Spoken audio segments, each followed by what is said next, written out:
Oh, hey, welcome back to Métropole Grid. I almost spilled a lot of water. Welcome back to Métropole Grid. My name is Andre. Thanks so much for tuning in. It is January 7th, 2024, a day after the Epiphany Analytica. How y'all doing? It was a busy weekend. We had a big Netrunner tournament going on of almost nearly, I guess, like 100 players, technically. It was like 90-something players playing at a showdown. This weekend, we had the experience of doing some casting at the finals, and it was a really fun event. Maybe you played, I don't know, maybe you just watched it. Maybe you can watch it now. Albie, hey, how's it going? Hey, how you doing? 99. Is it 99? That's what I think tournaments.netrunner. You know, the tournaments page. I think that's what it suggests. It's like 63 players, 36 drops, so 99 players, which is incredible. How's it going, by the way, Billish? Cashing the stream by chance. Hey, yo, Pouch, how's it going? Happy New Year, by the way. Hopefully you're doing well.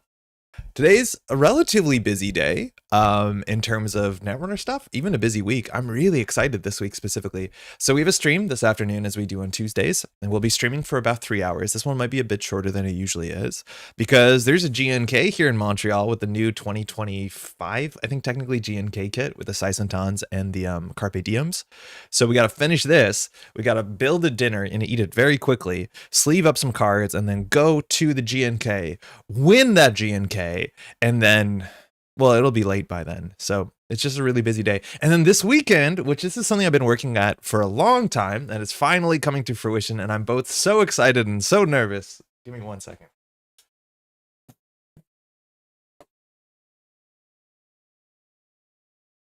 I have spent many an hour building a Netrunner cube of original Netrunner. And so this box contains, I think it's like 800 cards, maybe more, of OG 1996 Netrunner.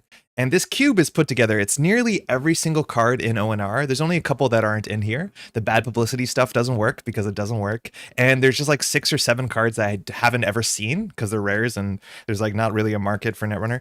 But this is the 1996 Netrunner. So like really old, really ugly, great. I ugly in the most endearing terms. We're going to finally play the cube for the first time and draft this on Saturday at the Silver Goblin. We have 8 people who have signed up. I am so stoked to see what this plays like. There's a big chance that this will be the biggest Netrunner event, ONR Netrunner event in Canada this decade, because nobody plays this, which is fantastic. How many Tycho extensions in this cube? 1. There's only 1, Joe. So Tycho extension is a blank agenda. It's a 4/4 agenda. So 4 advancements for 4 agenda points. Now the agendas in ONR, like I'm not gonna be able to randomly grab them out because they're shuffled, get really, really strange. There's some agendas that seem so busted. There's agendas with terrible numbers, like a 7 advancement for a 2 agenda point that has some text. Take that, Sisyphus. But then there's also like a 3/2 that says at the start of your turn, you have to draw another card. There's just like good 3/2s all over the place, but then the 3/2s are, it's so strange. I'm really excited to see how this goes. The runner side seems powerful. Yeah, it's a blank 4/4. And Pouch, specifically in constructed ONR, which I've never played a single game of constructed ONR, you were allowed to play as many copies of a card as you wanted. There's also no factions, so there's no influence. So you could build a deck that was just entirely Tycho extensions. There's also a government takeover, which is a direct reprint of a government takeover. And there's also a 12 advancement, 3-point agenda that if the corporation scores it, it's worth 4 more points in their score area. So there's a functional 7-point agenda, but if the runner steals it, it's only 3 points. So it's not good for deck building because it's still just a 3-point agenda, but technically there's 2 government takeovers in this ONR cube. I'm so stoked. That'll be this Saturday. I've been waiting for this for a long time, bought a bunch of sleeves. I'm great. I'm really excited.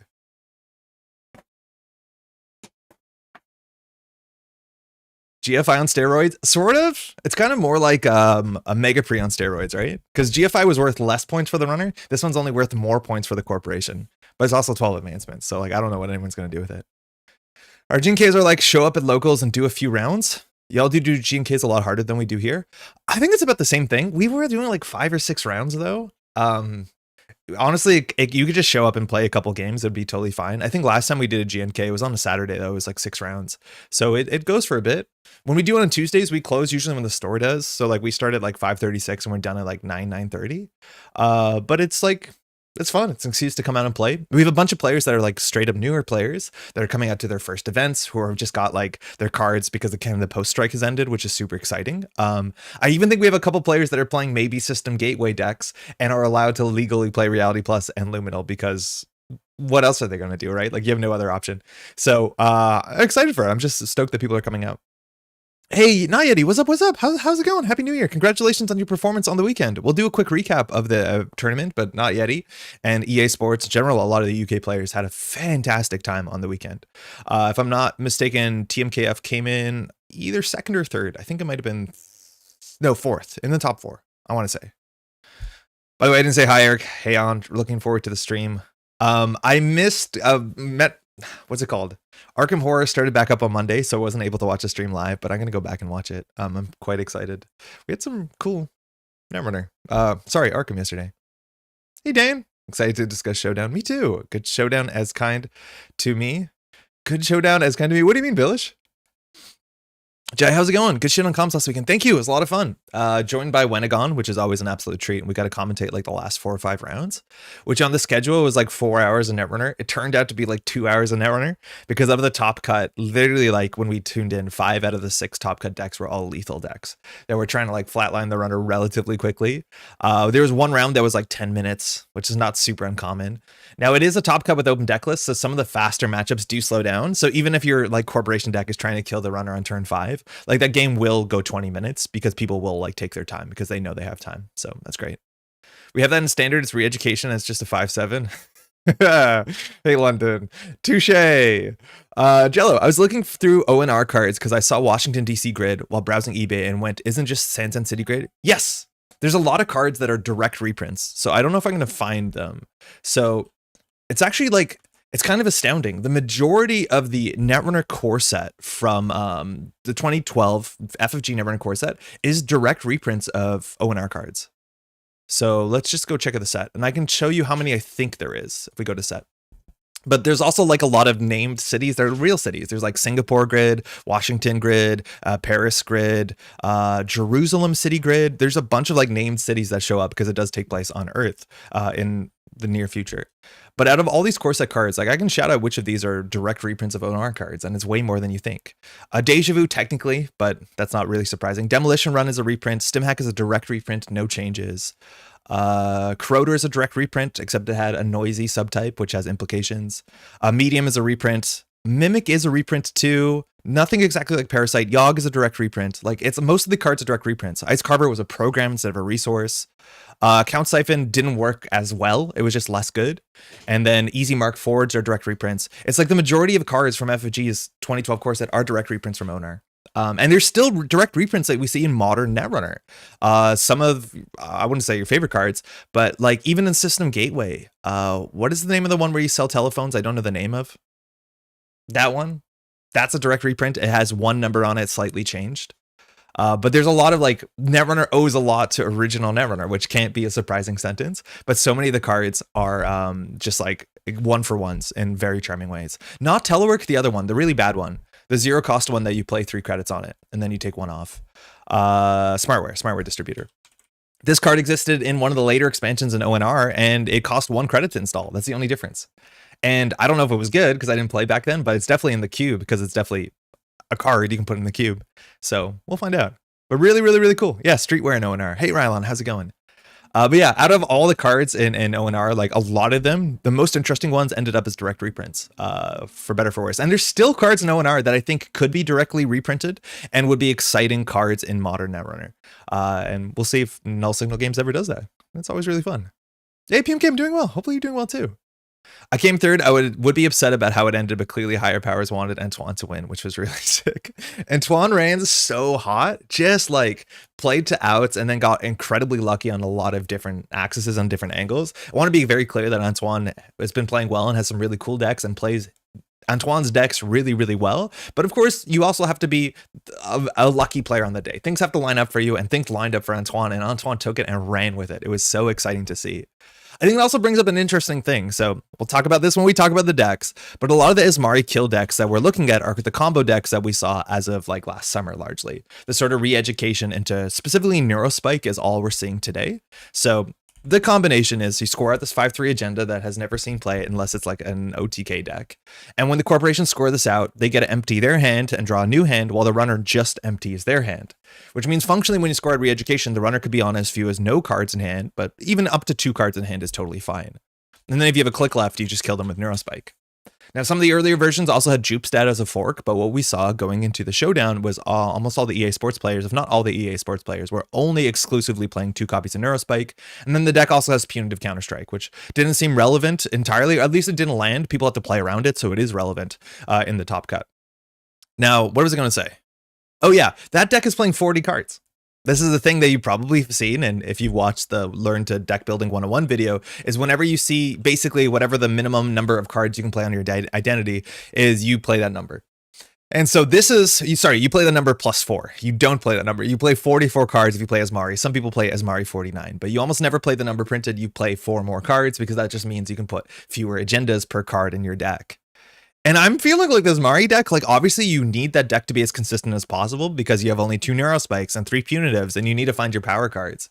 But I'm also finding people are stealing points off central servers a bit easier. And I'm not saying you should play 44 cards, but I do feel like it's visibly obvious that the agenda density of the deck is slightly higher than normal than what you might expect. And I don't know with those 4 cards how much they're mattering. I think I'd be excited to test it. I'm pretty sure that you still want to play 40, but like finding agendas hasn't been incredibly difficult against that deck, and it felt like it should be. But maybe it's because people are only making good runs as opposed to like, you know, incidental runs. I think that's also very important. I placed 12th and snuck one in the last CBIs. Really pleased with how I went. Hey, congratulations. I'm not sure exactly what you're talking to though. Sorry, the chat can sometimes be like that. Make sure to skip the first game of last night's stream because I committed crimes against Netrunner basic best practice principles, perhaps the ugliest game I've played, but otherwise we were vibing and having fun. I saw that you labeled the timestamp as like worst ASA group game or something like that. I know I've done that before after I've like watched the VOD and been like, oh, but that is not good, but it is how it is. I forgot how fun doing comms was, unironically considering applying to do CBI. Jai, yo, that's sick. So I know, Jai, you did some commentary on Saturday. I'm pretty sure. I haven't listened to it yet. But like commentary is really fun, particularly when the games are really fun.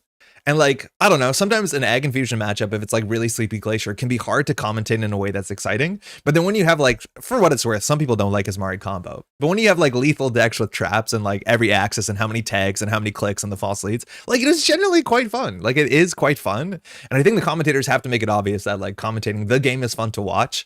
Hopefully that comes through. But yeah, Jai, do as you will. I know for the CBI, they're like locking down that sort of stuff. I think No Signal Games now put out, I think Juniper's been putting out a sort of forum where you can get your information down, regardless of what your experience is for casting. So they basically have a catalog of people they can hit up and then pair people who maybe don't have experience with people who have more experience.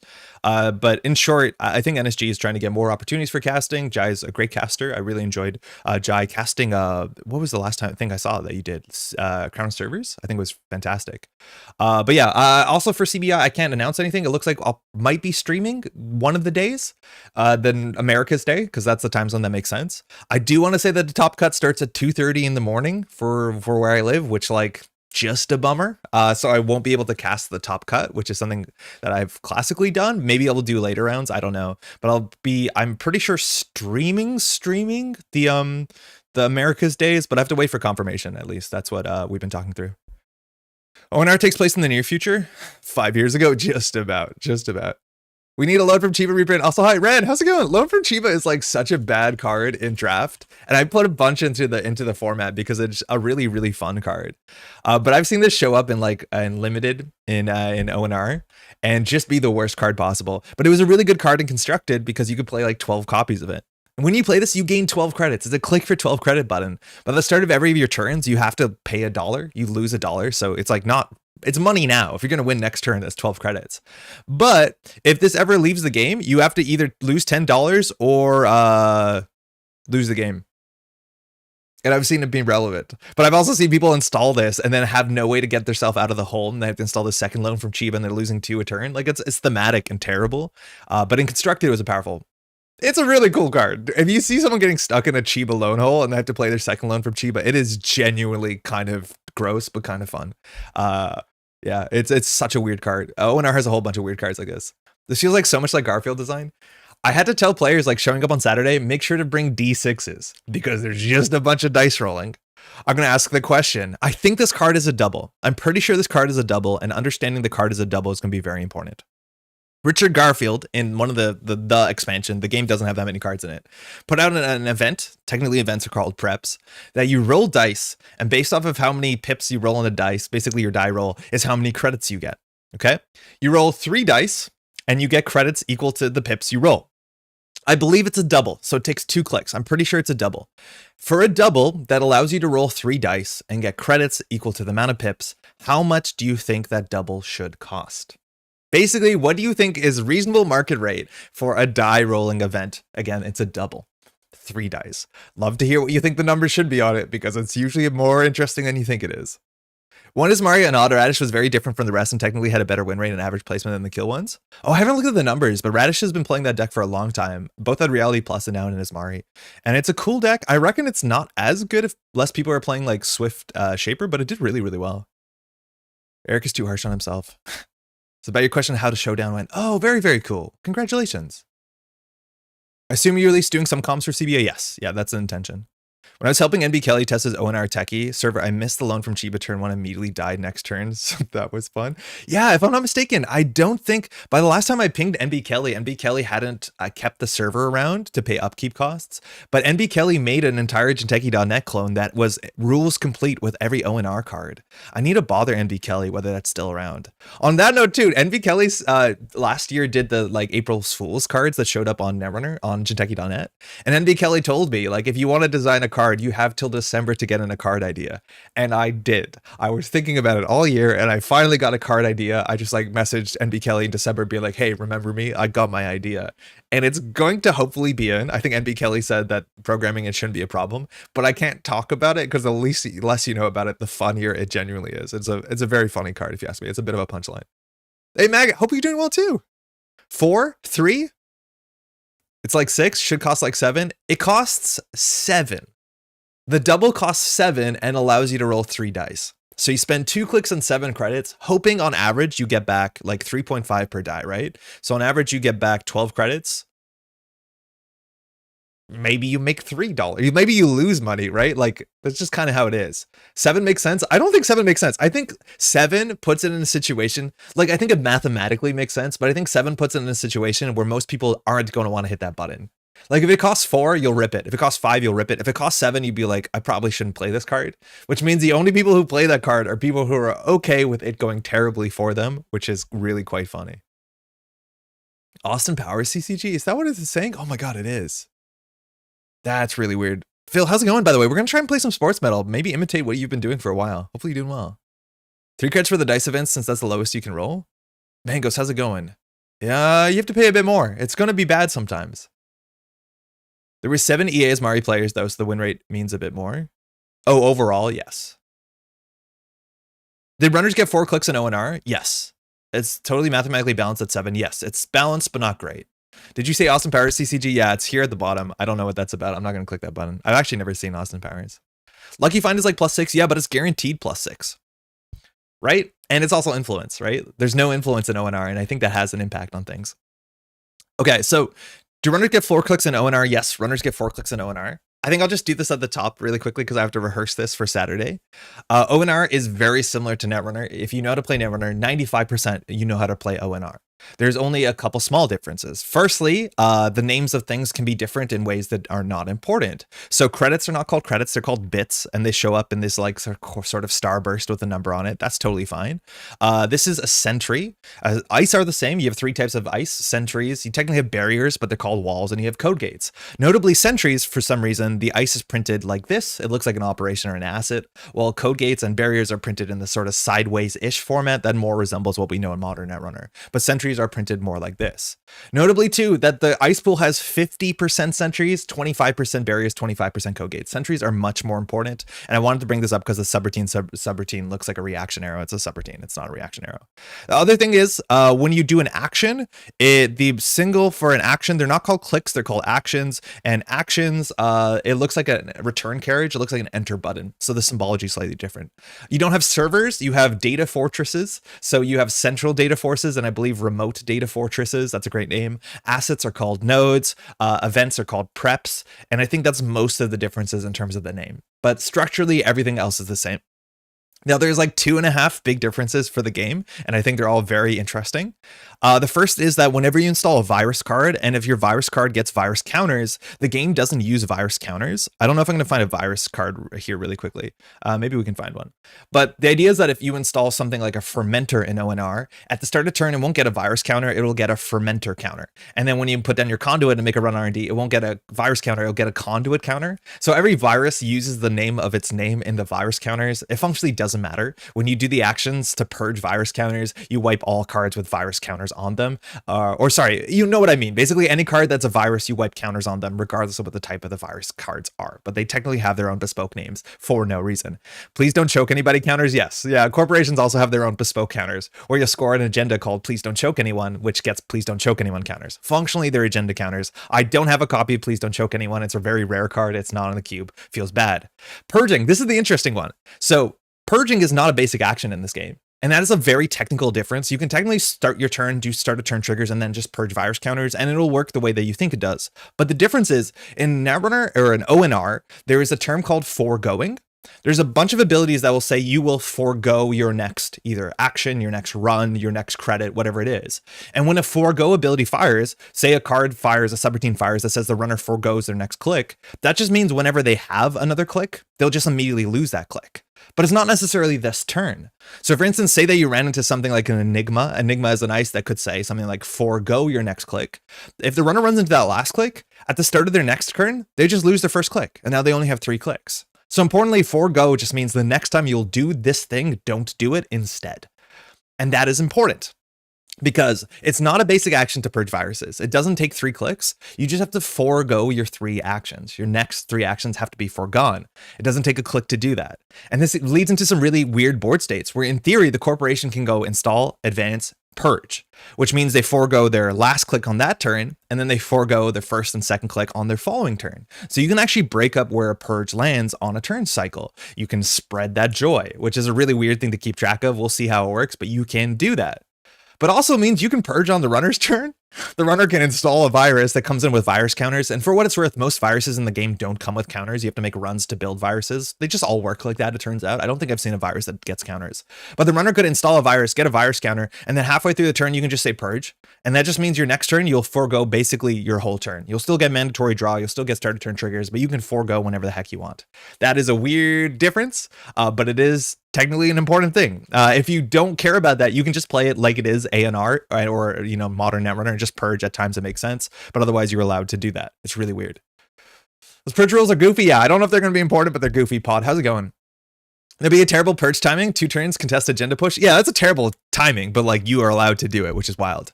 The next thing that's really different is tracing. Now, for a lot of folks, you don't know what tracing is because it's not really important in modern Netrunner. I'm just trying to find a trace card, and I don't know a name of a trace card. We'll find one sooner. Oh, here, this is a really cool one too. I actually like the design of this card. So this is what an operation looks like. It says play only if the runner attempted 2 or more runs during their last turn. Trace 5. If trace is successful, give the runner a tag. So you functionally understand how this card works. Making 2 successful runs as like a trigger is kind of really cool. Or 2 runs. They don't have to be successful. Attempting 2 runs. I think that's a really cool trigger for a very good trace card. Pays 0, trace 5. Big difference in ONR in 1996 Netrunner CCG is that traces work entirely different than you think you do. So if you saw this card in ONR, trace 5 means that the corporation initiates a trace with a base strength of 5, and then they can pay credits, 1 credit to boost the strength of that trace. So they could play audit of call records and pay 2 credits, and then it would be trace 7. That is not how it works. In ONR, and this is frustrating because it's formatted identically to how it is in Netrunner, is that this 5 is not the base link, or the base trace strength. This is the maximum this trace can ever be, which means every trace fires on the corporation side at base 0, and then the corporation can pay a credit to boost the trace strength, but they cannot exceed 5. So this is not free trace money. Every trace is actually expensive for the corporation to some extent, and this is the ceiling. So the runner understands this cannot be worse than 5. So it's functionally kind of how public trail works compared to C-Source, if you understand that reference, where there is always a ceiling on the trace, but you don't know how much the corporation is going to spend. Now that's really important because runners can't trace back. Functionally, turn 1, if the corporation traces you because you made 2 runs on turn 1, that trace is just going to go across because runners cannot participate in traces unless they have the proper cards. And so there's a whole bunch of cards in the game that are called link cards, base link cards, that give you the ability to participate in tracing. Because participating in tracing is actually you using a card you have installed and interfacing with it with paid abilities. So when a trace initiates, if you don't have a trace card, you can't trace. But if you have a trace card like access to Arasaka, most trace cards are resources, some of them are programs, and then there's some other cards that interact with traces favorably that are neither of those things. You have to firstly generate base link. You need base link to initiate a trace, so you have to pay 2 credits to get base link of 4, and now we're starting at 4. From that point on, we can spend 2 credits to give ourselves +1 link, and then we can start paying. So if we want to get to 5 trace, for instance, that would cost us 4 credits. If we want to get to 6, it would cost us 6 credits. So these cards function kind of mathematically like icebreakers, and you need these cards to participate in traces, because otherwise you just have 0 and the corporation can easily beat a 0. It's really wild. Notably, also, you can only use 1 base link card for each trace attempt, so you can have multiple trace cards, but for each trace you have to decide which one to use. Now, biggest thing though, 2 things. Firstly, it's important to understand this, the corporation wins ties. In modern Netrunner, the runner wins ties. So when you see trace 5, the runner, if they need to get 5, they would have to get to 5. And if the runner boosts to 5, the corporation boosts to 5, the runner wins. But it doesn't work like that. It works the exact opposite, that corporations win ties. That's actually really important, and the easy way to understand this is if the runner doesn't have a base link card and the corporation does trace 0, the runner doesn't have base link, so they're functionally also trace 0, and 0 to 0, the corporation wins. That's a big reason why not having any base link cards, the corporation just inherently wins every trace, because the corporation wins ties. But the biggest difference is that this is a blind bid. It works like a Psy game. When the trace initiates, both players have to decide how many credits they're going to spend secretly out of their credit pool, put the credits in their hand, and at the same time reveal. So you do not know how much the corporation is going to spend. You don't know how much you have to spend. They could spend 0. You spent 6 credits. Like, you have no idea how it works. All you know is that the corporation wins ties, and you know that the corporation can only go up to the max limit. It's really strange, and tracing actually shows up a lot on ice. A lot of sentries trace, and that makes it so there's weird situations where tracing through ice can be cheaper overall than breaking. A very important thing is before you reveal as the runner, after you've picked your credits, you have to say which of your link cards you're using. You can't use multiple link cards, so you have to say, I'm going to use access to Arasaka, because once you reveal, you can't be like, oh, it would have been better if I used this one for some reason. So you can only use one link card, but it is, you know, that sort of secret reveal bid like a side game, and whatever money you spend, if you win or you lose, both players have to spend those credits out of their credit pool, or they're called bits. I hate those trace rules so much. They're kind of cool. They're kind of cool. I don't know how often it's actually going to fire. A lot of people will get link cards down, and notably, like, it causes this sort of like meta environment where there's going to be a bunch of link cards that are kind of like Buzzsaw or Cleaver that have really good base link but are really bad at boosting, and that means you can just like cheaply get through any like cheap low trace or force the corporation to spend a lot of money. Because at the end of the day, every single trace the corporation wants to boost into, that costs them credits. And let me tell you, there's not a lot of money in ONR. You spend a lot of time doing basic actions. The game is just much slower. Those are the only differences. If you know how to play Netrunner, you know how to play ONR. All you have to grok is that tracing works kind of incredibly different, and that you can purge whenever you want, largely. Otherwise, the names are different, but you know how to play the game. There's no mulligans, and the decks are slightly less agenda dense. I think for 45 card deck, you only need like 18 to 19 agenda points. The numbers are all just shifted down, but there's no mulligans for some reason. I don't know. Good luck. There's also no Spin Doctor Jackson. I had to do an in-person side game for the first time over the holiday, and that was interestingly annoying. It's fun. It's fun in person to do it. What inspires us to talk about ONR? I've finished, as of just the end of last year, my like 900 card ONR Cube, and I'm bringing it out for my first ever draft on Saturday with 7 other players, and I'm so excited. I have to practice the spiel because I have to do it again at the game store on Saturday. But I'm so stoked because I have a big ONR collection. I'm still missing some cards. If you have some weird ONR rare collection that you're not doing anything with, I'm looking for like a handful or 7 or 8 cards, because the cube has almost entirely every single card in ONR besides the ones I can't get. Notably, we are choosing to not include a certain ONR cards. Specifically in the one big expansion ONR got, they introduced bad publicity. However, bad publicity in ONR worked differently. It did not give you credits during runs, and it wasn't the corporation that was gaining bad publicity. It was largely the runner giving the corporation bad publicity. And because bad publicity didn't give you credits in the runs, the only function of bad publicity was as soon as the runner accrued 7 bad publicity, as soon as the corporation got 7 bad publicity, they won the game. It was an alternate win condition. If you ever receive 7 bad publicity, the corporation just loses. And that turns out makes a terrible mechanic for a draft cube, because that means there needs to be like at least 25 plus bad publicity cards in the cube. And that is just a significant portion of probably not very interactive thing. It just doesn't make any sense for cube. So we're not playing with any of the bad publicity cards. Otherwise, it's all the same. You also lose by failing to replay your loans. There's a couple ways you can lose. There are actually a couple cards I think that allow you to lose the games. Bob, how's it going? What's up? How you doing? We are sportsing today, droids. How are you doing? The secret spending is way more interesting than modern trace, but also far less balanced, probably. I have no idea. From my understanding, there is a card that really disrupted the entire tracing mechanic when it comes to constructed Netrunner. And that is this card, which is a rare, so it wasn't very common. But from my understanding, this card just messed up tracing. It costs 9, so it's incredibly expensive. It can't boost Link, but it's base Link 9. Yeah, there's like no trace in the game that can go over 9, from my understanding. So once you get this down, you beat every trace for 1 credit, which means there's a lot of sentries you get through for like 1 to 2 credits, depending on how many traces there are. I've heard that this card was a problem. It wasn't a common card. You can't actually tell how rare cards are. I don't think the game is particularly balanced. The game also has these issues where it's like there's 17 different copies of Rototurt with different strengths and different costs because it was a CCG. I don't know, but it's like it's weird. It's weird. Definitely strange. I like the max trace amount that the link rules lost me. Yeah, max trace is cool. It's okay. Good old skip your turn mechanics. It was your choice. We have a guy who calls credits bits at locals because he played ONR. We cannot get him to change. I think that is cool. I'm so down for it. At 5 at EV, gain 5.5 credits on a double, which is probably the fairest it can be. Yeah, but I don't think Richard wanted to be fair. I think he wanted to be fun. Can ONR be combined with ANR? Yeah, if you wanted to, sure. Yeah, I would not combine the trace cards because I don't know if inherently they're balanced because they work differently. But like you're already combining ANR with ONR. Like a lot of the cards that you play with are functionally ONR reprints. Like this is Temple Micro Outlet. This is basically was Special Order back from the original core set, except it wasn't icebreakers as programs.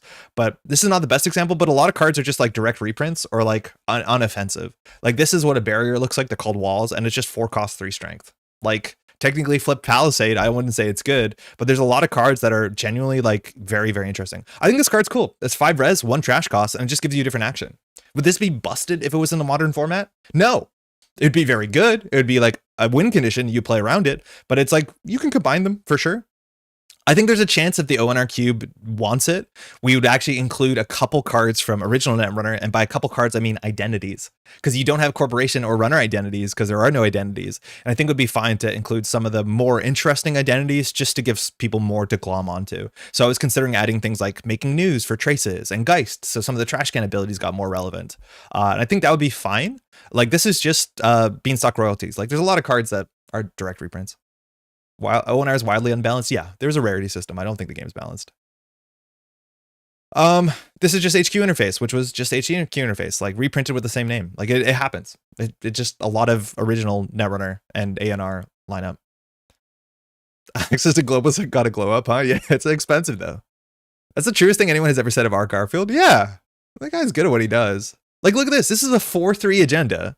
Right? Like the numbers don't make sense. This is the difficulty. This is the points. And you have the ability just to mash 2 credits until you do something, which like, I don't think that makes healthy board states, but like, would you play this in standard if you could? Yeah, of course you would. It's a 4-3. That seems really good. And then there's cards like this is basically an HB card printed and it's stronger in an ONR. It says play only if the runner stole any agendas during last turn, give the runner a tag. This is just distributed tracing for a single. And again, there's no influence, so everyone can play 17 copies of Trojan Horse if they wanted to, and they probably did to some extent. You're not an ONR card. How'd you sneak in there? This is just Yogg. Like I can do this all day. I don't think I should. But like a lot of cards are direct reprints. This is the closest thing we have is Buzzsaw. The art is just incredible. Just incredible. My only impression of competitive ONR was Tycho extension spam. From my understanding, Tycho is very, very prominent. But it's a blank 4-4. It's going to be prominent. I'm assuming. Either because you want to score it or you don't want to score it. This is also a really notable thing too, and you don't see this in modern Netrunner. It's a small thing. So there was both a day shift and a night shift card, and they just did the opposite. One was draw 2 cards, gain a bit. The other was draw 1 card, gain 2 bits. But you don't often see flavor text on corporation cards, which shit on the corporation. I'm sick of punching the clock. I want to punch my supervisor. Like it humanizes the corporation cards in a weird way, where it's like the corporation is evil, but it's the people we're talking to. And by evil, I mean like not good. But like that is strange. Like that's actually a very different tonal shift. And I think the tone that you see across ONR cards is also refreshing. It's really, really refreshing. Like this is Trickle Light, but 3 advancements. It's just fun. It's just fun. It's fun to pick up this old weird game that does strange things. It's Trickle Light, but 3 advancements. That's very, very powerful. Okay, let's talk about the weekend. Thank you for enjoying my ONR tangent. I'm stoked for the weekend. I'll let you know how it goes. I have high hopes. I want to shout out Jonas, by the way, because the cube is almost directly a deconstruction of StimHack Cube. And I can offer this, by the way, if you want. So Jonas, our big unit, how am I going to find it? I'll just search StimHack Cube. Has been working and iterating on the StimHack Cube. Basically, every set comes out. Not like that. Nice try, guy. So the StimHack Cube is basically a series of cards, most of them singletons, not always, that if you sleeve this up, this will give you packs of 15, so 8 players can draft, and that'll exhaust the whole thing. StimHack Cube is great. I've played it before. I got to play this with Jonas this summer at the latest iteration that had RWR in it, and this is iterated after every release. It takes a lot of time. There's even a Google document that talks about the changes, what came in, what came out, and the learnings. And anytime you play this, if you have any feedback, respectively, I think Jonas would like to hear it, because not a lot of people play Cube commonly. There's not a lot of data points on this. Cube is really fun. I can't recommend it enough. I think more people might have cubes set up, because now with all of FFG rotated out of standard, it's really easy for someone to have an FFG cube that they always have out of their old cards instead of putting them in storage or whatever. I think that's cool, as much as this is FFG and NSG. It goes all the way from 2012 up to 2024. Why I'm saying this is that I went through this and I deconstructed it, both on the corp and runner side, to figure out what percentage of it was like icebreakers, economy cards, win condition, MU cards, consoles, and you get these numbers that should make a healthy cube. The idea is that there's about 2 consoles per player in the pool. That seems to be a bit that seems to be reasonable, right? It seems that there has like X percentage has to be agendas. There needs to be at least these many agenda points so people can build interesting decks. And I deconstructed this very, very by hand. It took a while. And so if you're ever trying to build your own cube and you want to look at the data that I pulled apart from this, I can give it to you so you don't have to do it. I basically went through this and counted all the factors, all the decoders, all the AI breakers, and came down to percentages that obviously it'll depend on your card pool, but seem to be a good starting point. So I mimicked the heck out of this, pun intended. So I'm excited. I played like 2 rounds of Cube at Worlds, then dropped to do COS comms. Was fun either way. Yeah, Cube is a lot of fun. If you haven't played Cube, it's great. Seeing the same thing only to save Geist, P, and 419 from being dead forever. I would like to build an FFG cube once Dawn releases. Any cubes I should look at for reference? This is the one I would think you should look at. You can go back to older versions too that existed before NSG even existed. I think some of those weren't Jonas. They were up on StimHack, but you can find older versions too if you want to see what it looked like back then. But smaller card pool will mean it'll be a bit tricky. Like a lot of cards still don't see play, but that's a big thing too. It's like there are so many more ANR cards than ONR cards that the cube can contain every ONR card and still will need more cards. I kind of wish there was a middle ground between Eternal and Standard for the old FFG cards to have home. Dan, you are not alone. I think that's a big part of the success of the, what's it called, throwback format, where people want to be able to play with the old cards, but they don't want to play with the speed and ferocity that comes with Eternal. There is a big demand for that, and I think we'll see something along that format develop in the next little while, over this year, maybe the next couple of years. I think throwback is a start, but then I think it's probably going to be like, there's going to be a ban list for throwback, and you can throw back in 2 or 3 cards instead of just 1. I'm imagining a lot of people, myself included, would like that. It just requires some work. I was putting it at the current cube and Jonas told me replace World Tree with anything else. The last cube that I played at with Jonas, oh my god. We played Rungi Doge, got like a Cabinessa World Tree deck, and it was fucked up. It was messed up. It was really, really good. I flatlined him with Gene Spicer though, and it was so not warranted. He did not deserve to lose that game, and I felt so bad about it. The stream title feels dangerously sports related. Patrick, it is. How you doing, bud? Are you coming out tonight? All right. Excuse me. World Tree and Cube is gross. It's really, really gross. Yeah, that deck was just cracked. And he had like 2 levy or something in the deck. Maybe he only had 1 levy. I think that cube has multiple levies. So once he got through his deck, he just did it again. I'm like, I'm so cooked. So I just kept advancing a card and being like, you're going to die to Clearinghouse. And then he ran it and he died to Gene Splicer. It was good. So this weekend, results. I'm going to gauge my energy towards the end of my workday. Go have a tea, my dude. Go have a tea. 99 players registered for the online showdown. For those who don't know, Man in the Moon, a player from the West Coast, brother of another very strong Netrunner player. Man in the Moon, unfortunately, came in like, I want to say 18th at Worlds this year, just missing the cut. Very strong player as well. Built some really cool decks too. Has been putting together showdowns for a couple years now. And showdowns are just online events. There's an entry fee, and I think there's ways to make the entry fee more affordable if that's an issue. And there's some great prize support. And it's just a great online tournament that people can get involved in and get some good prize support, which is nice. These are fantastic. These are really, really cool. Obviously, like things with AMTs are also phenomenal. Like having accessible organized play of any level for any person if they don't live in a meta that, you know, you can easily rock up and play at a GNK or a CTK or whatever it is. Like this is just, it's so much work, and this is very, very, very much appreciated. So shout out to Man in the Moon. And a lot of people showed up, 99 people. Notably, too, there was an incentive to show up to this tournament specifically because this is the first major tournament after the 24-12 ban list, which did functionally really shake up the meta. And that's because the best deck in the format, Lat, is no longer seemingly the best deck in the format. And I think people did the thing that you thought they would, or they went back and they played Hoshiko and they didn't do very well with it. We now are in this 27.3% Hoshiko meta, and we have a bit of Sable following that, followed by Essa. And I think Essa did notably in terms of the numbers not well, and then everything else behind that. Shaper obviously not very well represented. I think there's less Shapers than just Hoshikos, just about, which Shaper actually did pretty well in terms of just the numbers of win rate, which, you know, keep the numbers in mind. On the corp side, it is varied. Nothing too surprising though. Asmari showed up as a fair bit of that. A lot of that was Asmari kill combo, you know, the sort of like, I would say Jupstead Neurospike, but the modern versions are not playing Jupstead, the sort of Asmari combo decks. And we've seen some other Asmari variants. There's a bit of a Near Earth Hub, which shout out to Near Earth Hub. I think there was 3 players that ended up winning the event. Near Earth Hub lost only like 3 or 4 games across the whole weekend. It did fantastically. And then we're actually seeing more ASA Group than PD, which is not surprising. ASA Group had a fantastic time at Worlds. It's a really fun deck, as much as a lot of the jukebox ASAs were kind of built to kind of dog a pile slightly on Lat, which might not be necessary. HB also did lose Luminal, which doesn't seem to be slowing down these decks, so this is not too surprising. Egg Infusion in 3rd place, I think that's a good guess, and people are still trying out to play Wayland. It's about a quarter of the field. I think Wayland didn't do particularly well. There's a top 16 cut. Mind you can watch all of this on Axu Netrunner YouTube. It's across 3+ videos, live streams. Mind you, Saturday was the Swiss cut. I haven't been able to watch all of that. And then the top cut was on Sunday. We did streaming for the last couple rounds of it. Shout out to Wenegon. And then earlier on in the day was CTZ and Radiant. But the games are great. You can watch them. It's a nice production as it is, and Axu is just charming. Otherwise, if we want to talk about the meta and the results itself, there's always a great surveyor article. I want to shout out to Kika, who's always very kind and would hook me up with some data to talk about on stream. I a lot to that data, and the data is pretty interesting. So you can find all the deck lists here, which are great. You can watch the Swiss here. The links are here. And then you see a bit of the distribution of what people are showing up with. Now, specifically when it comes to this tournament, looking at these numbers and thinking, okay, what am I going to bring to the Circuit Breaker Invitational in 2 weeks? That's a really big question.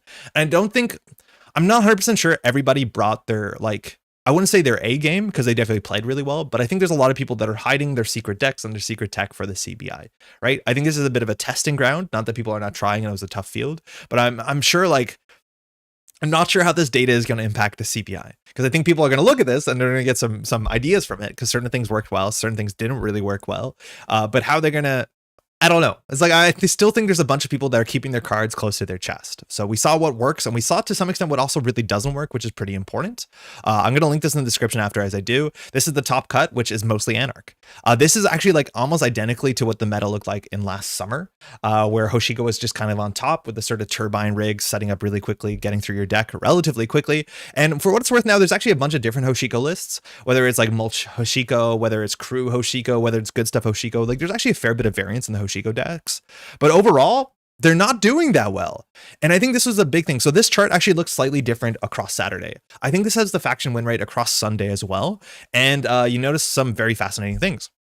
Firstly, a chart exactly like this was quoted on the 24-12 ban list that Null Signal Games put out. And if you look at the win rates after Worlds, and those are the numbers at Worlds, all the corporations had above 50% win rates, except runners didn't largely. Anarch was 42, Criminal was at 44, and then Shaper was at 60. Shaper was doing really well, and again, 11 of the top 16, which is not too different than this for Anarch, which was 10 of the top 16.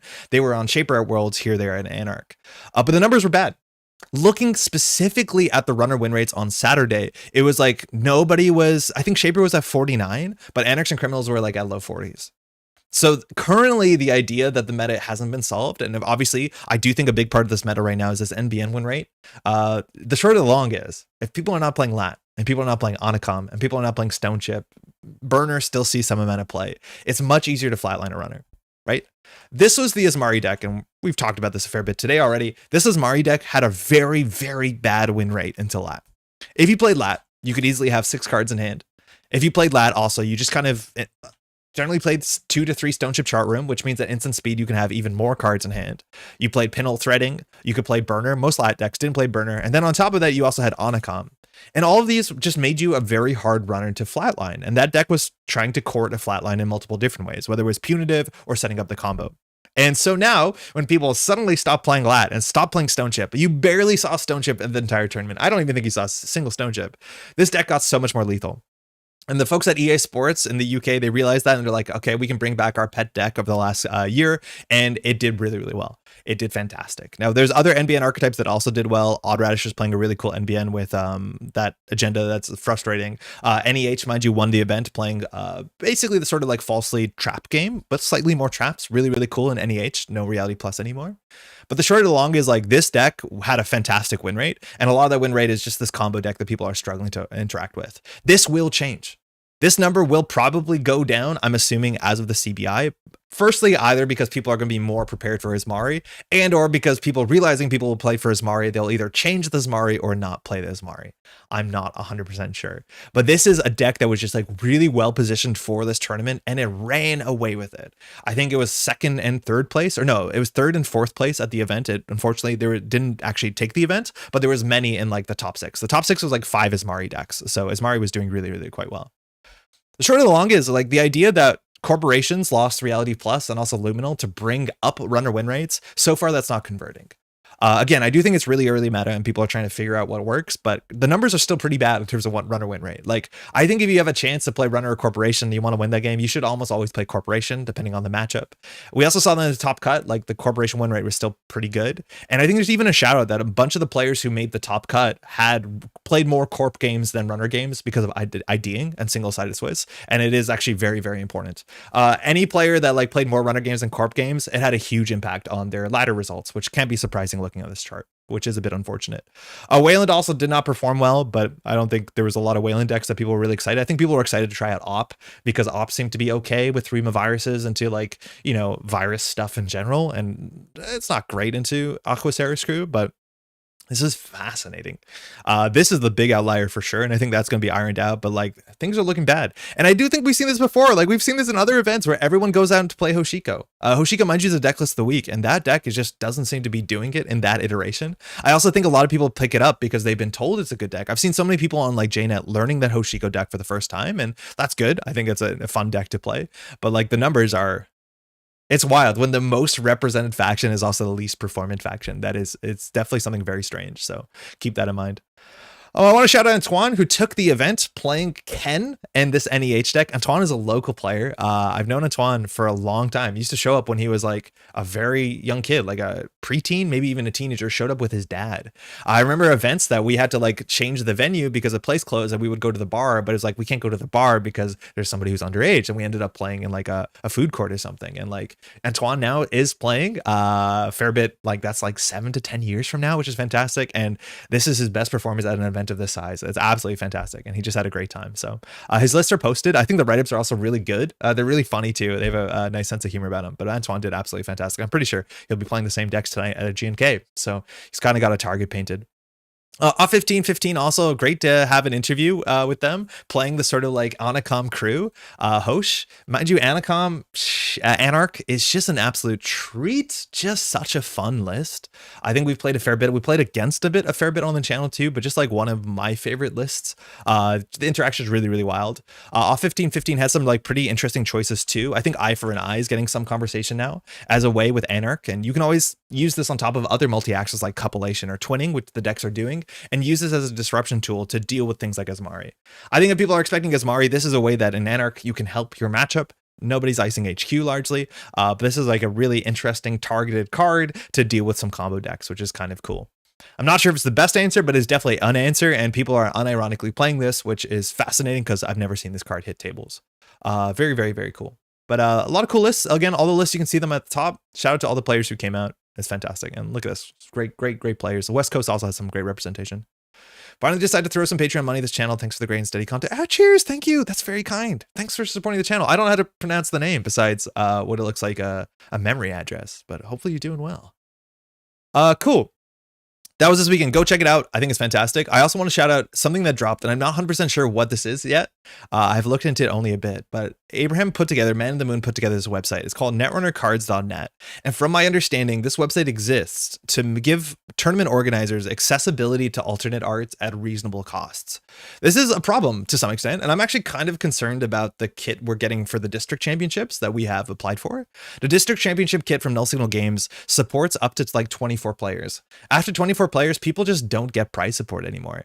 And I feel like a lot of the districts are going to be more than 24 players, and I just hate the idea that people show up to events and don't get something for it. They pay ticket entry, they're newer players, it's their first event, and it's up to the tournament organizer if the prize support isn't abundant enough to kind of like fill that gap in. And so as a tournament organizer, I need to find prize support for more than 24 players. And luckily the community does have a card pool of things that people donate, extra copies, so we can give them to new players. We generally do.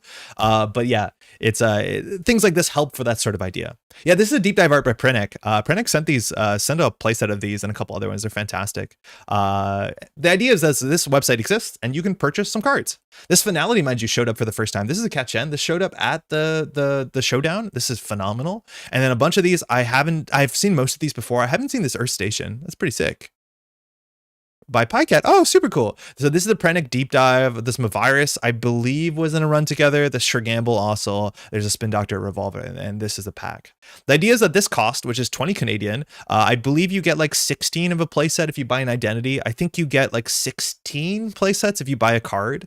I don't know if this includes shipping. This sold out. This is the one I would have picked it up to test. But the short of the long is this is a website where people can go, generally tournament organizers. This is not meant for people to buy for their own collections. In theory, I don't think there's going to be proof of that. I don't know. Maybe when you sign out, it asks for the tournament.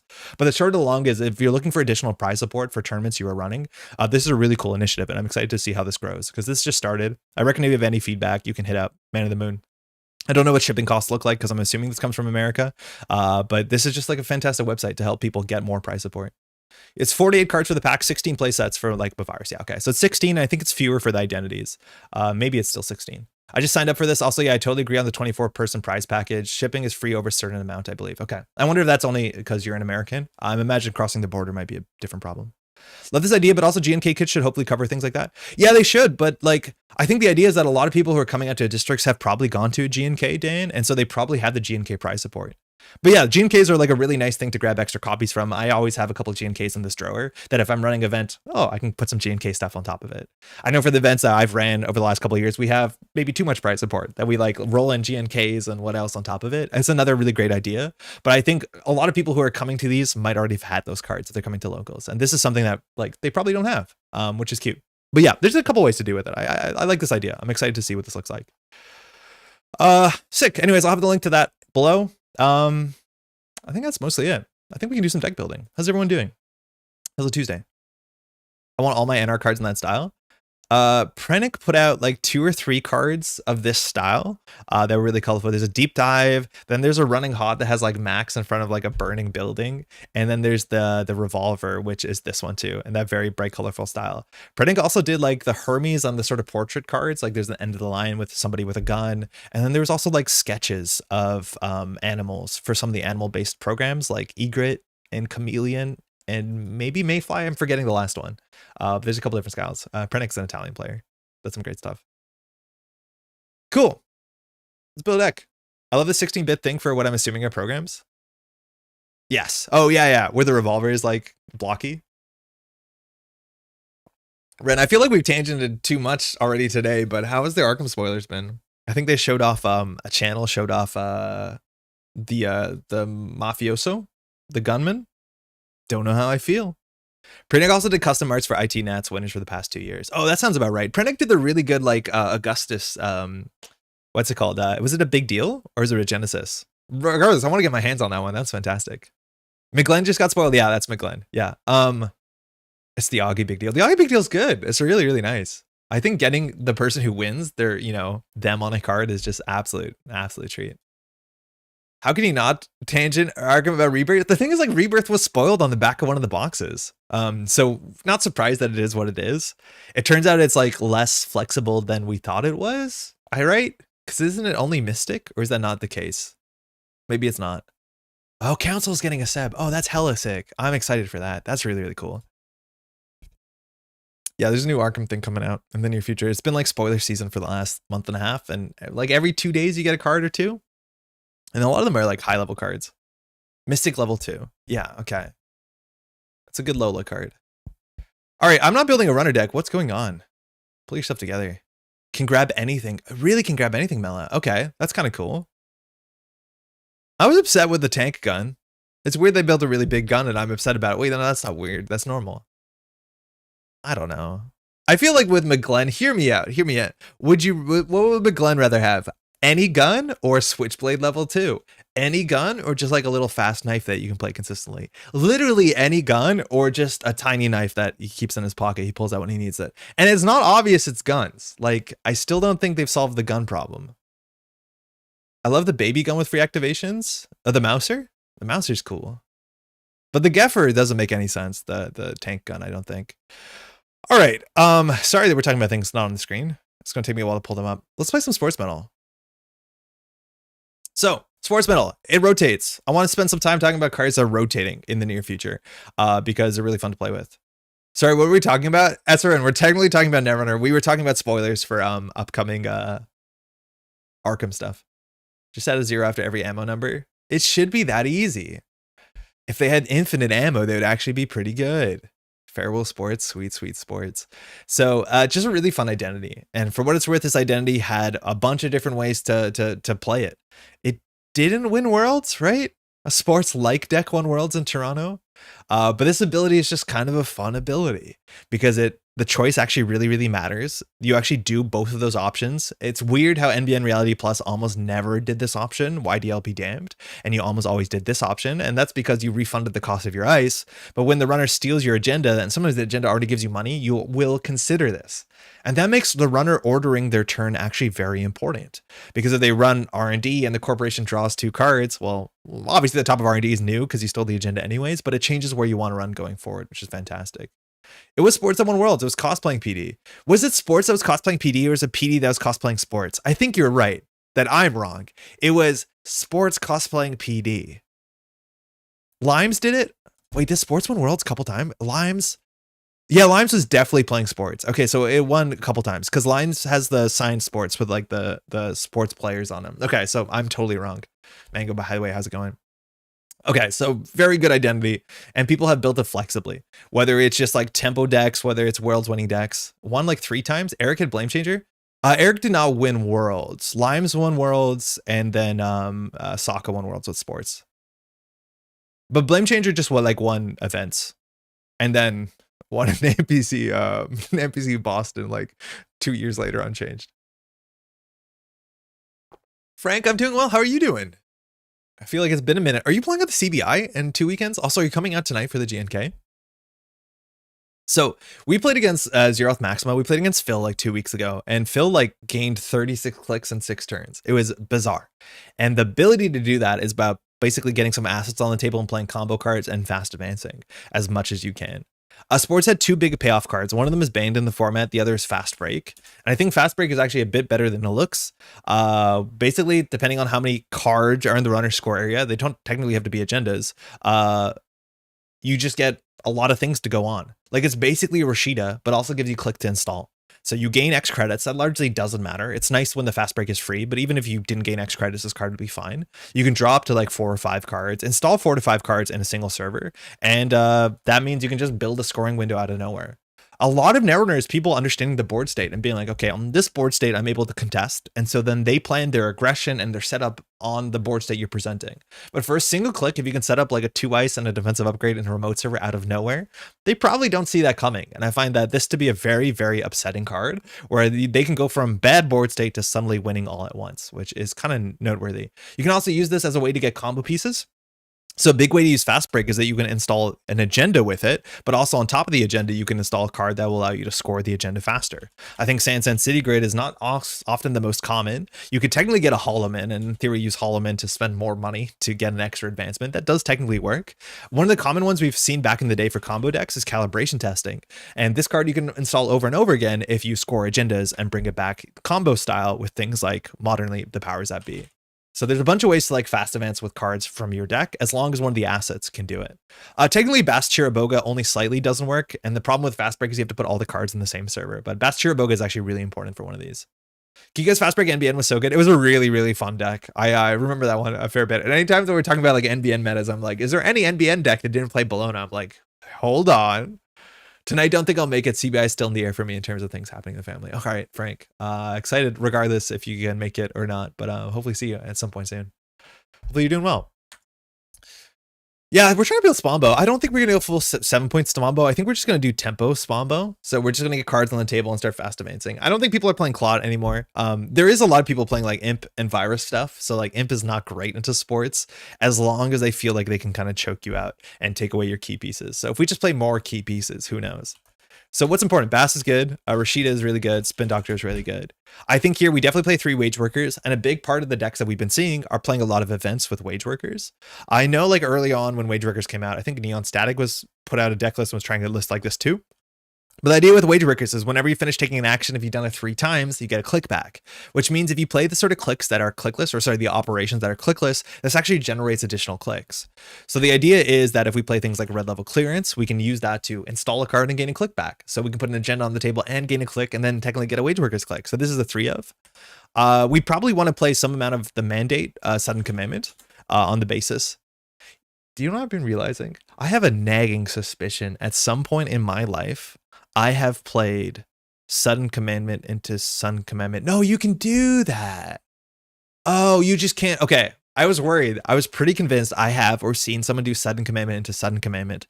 And then after listening to the Neon Static interview, I was like, wait, you can't do that. It's a mandate. You can do that. You just can't do this twice. Okay, that's good. So I don't think I've accidentally cheated on or off stream. That's really good to know. Isn't RLC non-agenda? Oh shit, yeah. But you can install like a Bass Chiraboga. You're right. Red level clearance, you can't install an agenda. You'd have to install like a Bass, or you just get to click back and gain 2 credits. That's fine too. Hey Radish, how's it going? Congratulations on the weekend. How are you doing? Yeah, we're gonna do some sports day.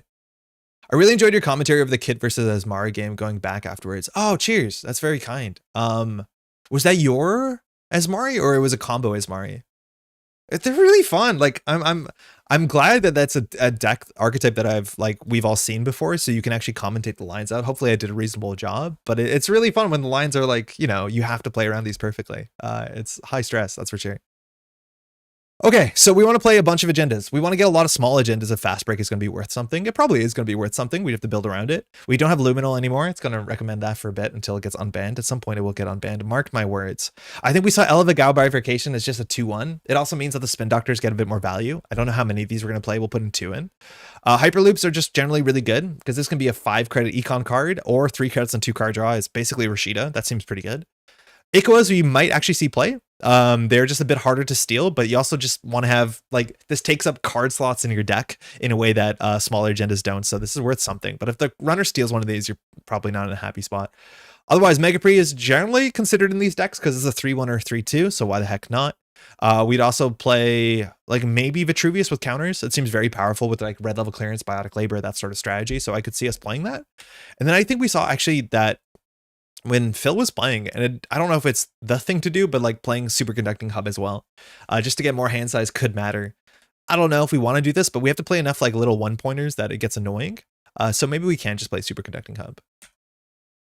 That might seem fine. I know that Phil was playing 3 Superconducting Hub, but I don't feel the best about it. We could technically like drop a 5-3, play 1 more Superconducting and a Vitruvius. Because like, what's our scoring pattern here? We probably score like a 2-2. Like we only have 2 2-pointers. That can't be right. Well, actually, no. Mega Pre's are technically 2-pointers. Maybe this is fine.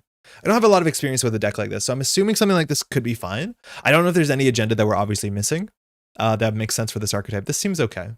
It was for my Kid versus Asmari kill. I died to the Neuro top deck, but I played Vegan Asmari, went 6-0. Oh, yeah. So I know you're playing the Vegan Asmari. Right, you were the one Kid deck. I should have realized that. Yeah, that was the one where it was like attitude adjustment, or sorry, you Bernard and put the attitude adjustment on the bottom, and then the opponent top deck, the second copy, because the Neuro Spike was on the bottom. That was like pretty hard. Like that's kind of heartbreaking, obviously. Whether you put the operation on top of the deck, like, it technically plays around something that's really, really unlikely, which I don't know if I would have done it, but in hindsight, it seems like the play. But yeah, very, very interesting. Well played too. That's a fun game. Okay, anything else that works? 15 agendas, maybe 2 cursed. It is, but it's Sportsmetal and we're playing Fast Break, so we might play a second Fast Break. Again, ideally with Sportsmetal, you do draw a lot of your deck, but as long as you're not playing against Hermes, this might be okay. Against Hermes, it gets a bit worse. We also can play Arella as well if we want to get a bit more combo in it. Okay, is there anything else? Warm Reception, not the worst card. It's something that they have to trash, otherwise your Spin Doctors happen. And you can quickly get down a Bass Chiraboga, which is actually pretty important. You can also get down like a Calibration Testing. I honestly think the Warm Reception might be worth something, but I'm not 100% sure. I'll earmark it to keep as 1. We should play exactly 2 ice so that Tao can get so hey, people, how's it going? Happy New Year, by the way. I had to bottom the draw plus shuffle effect because that theoretically gets the Neuros back faster than the 1 in 25 top deck. It gets it back faster, but it means you don't die on the following turn, potentially. Because it was click perfect to do everything. So it's hard. It's really, really hard. Like I don't know what the like we in theory, results oriented thinking supports I think your play. I'm pretty sure. Having upgrades for fast break value seems good. Vovo. We could do Vovo. I'm imagining we don't have too many Resibles. We might actually just do Managarm because Managarm is just like a very good swing on tempo, and inherently we're a tempo deck. Think about the one time you fast break for 6. Draw our whole deck. Deck out. Lose the game. We're playing Wage Workers. We need to ice that up. We need to play like actually a fair bit of ice because if they trash our Wage Workers, we lose. I'd rather not play Nico. I think I just play Maryland. The deck needs some amount of money. This might be wrong, and I don't think there's anything else we want. The only other card that you could consider, and I've never played it, is Byroad Work Crew. And Byroad Work Crew is actually probably pretty good with cards like Red Level Clearance and Subliminal. It has a high trash cost. People don't play this card, but the idea is that if you play an operation, you can install a card, and that operation can give you a click back like Red Level, and you can score out with this. I think there's a chance that Byroad Work Crew is actually better than it looks, but people just don't play it because it is a bit tricksy. I think we can try it and see how it goes. 17 assets is way too many. I think we have to be honest about that. But it seems neat. Seems cool. Ice. Okay. Play third ablatives and Elevigao? Yeah, maybe. I think ablative is just so good as a cheap end, the run. That makes sense. I think we can play like one drafter, maybe two drafters, and then everything else is like a gatekeeper is my guess.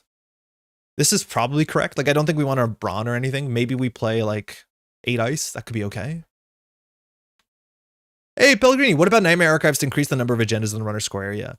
So if you can't use core damage as part of your win condition, it's up to your opponent to realize that and just take the core damage, right? Like, I don't think Nightmare Archives makes sense for any deck unless core damage is relevant, which means we'd have to go play, what's it called? The one that scales off of advancements, the ontological dependence, and we're not. So I don't like the idea that, like, very clearly, this is a thing that I need to state more often. I like building decks that can win in open deck lists. That's a very important thing. If I showed my deck to my opponent and I still have a chance to win the game, that's the Netrunner I want to play. And that doesn't mean that's the best Netrunner to play. But if I show my deck list to the opponent, they'd be like, oh, you're Nightmare Archives, but you don't have core damage protection. I'll just take every core damage. I don't want to play that deck where it's just kind of like, it feels cheesy and it's like falls apart with some amount of information. It's just a very different game of Netrunner, I think. So I need to make sure that our punishment cards add a choice that's actually difficult for opponent. Not that there's always a right choice and they just don't know what the right choice is, but eventually they'll figure it out.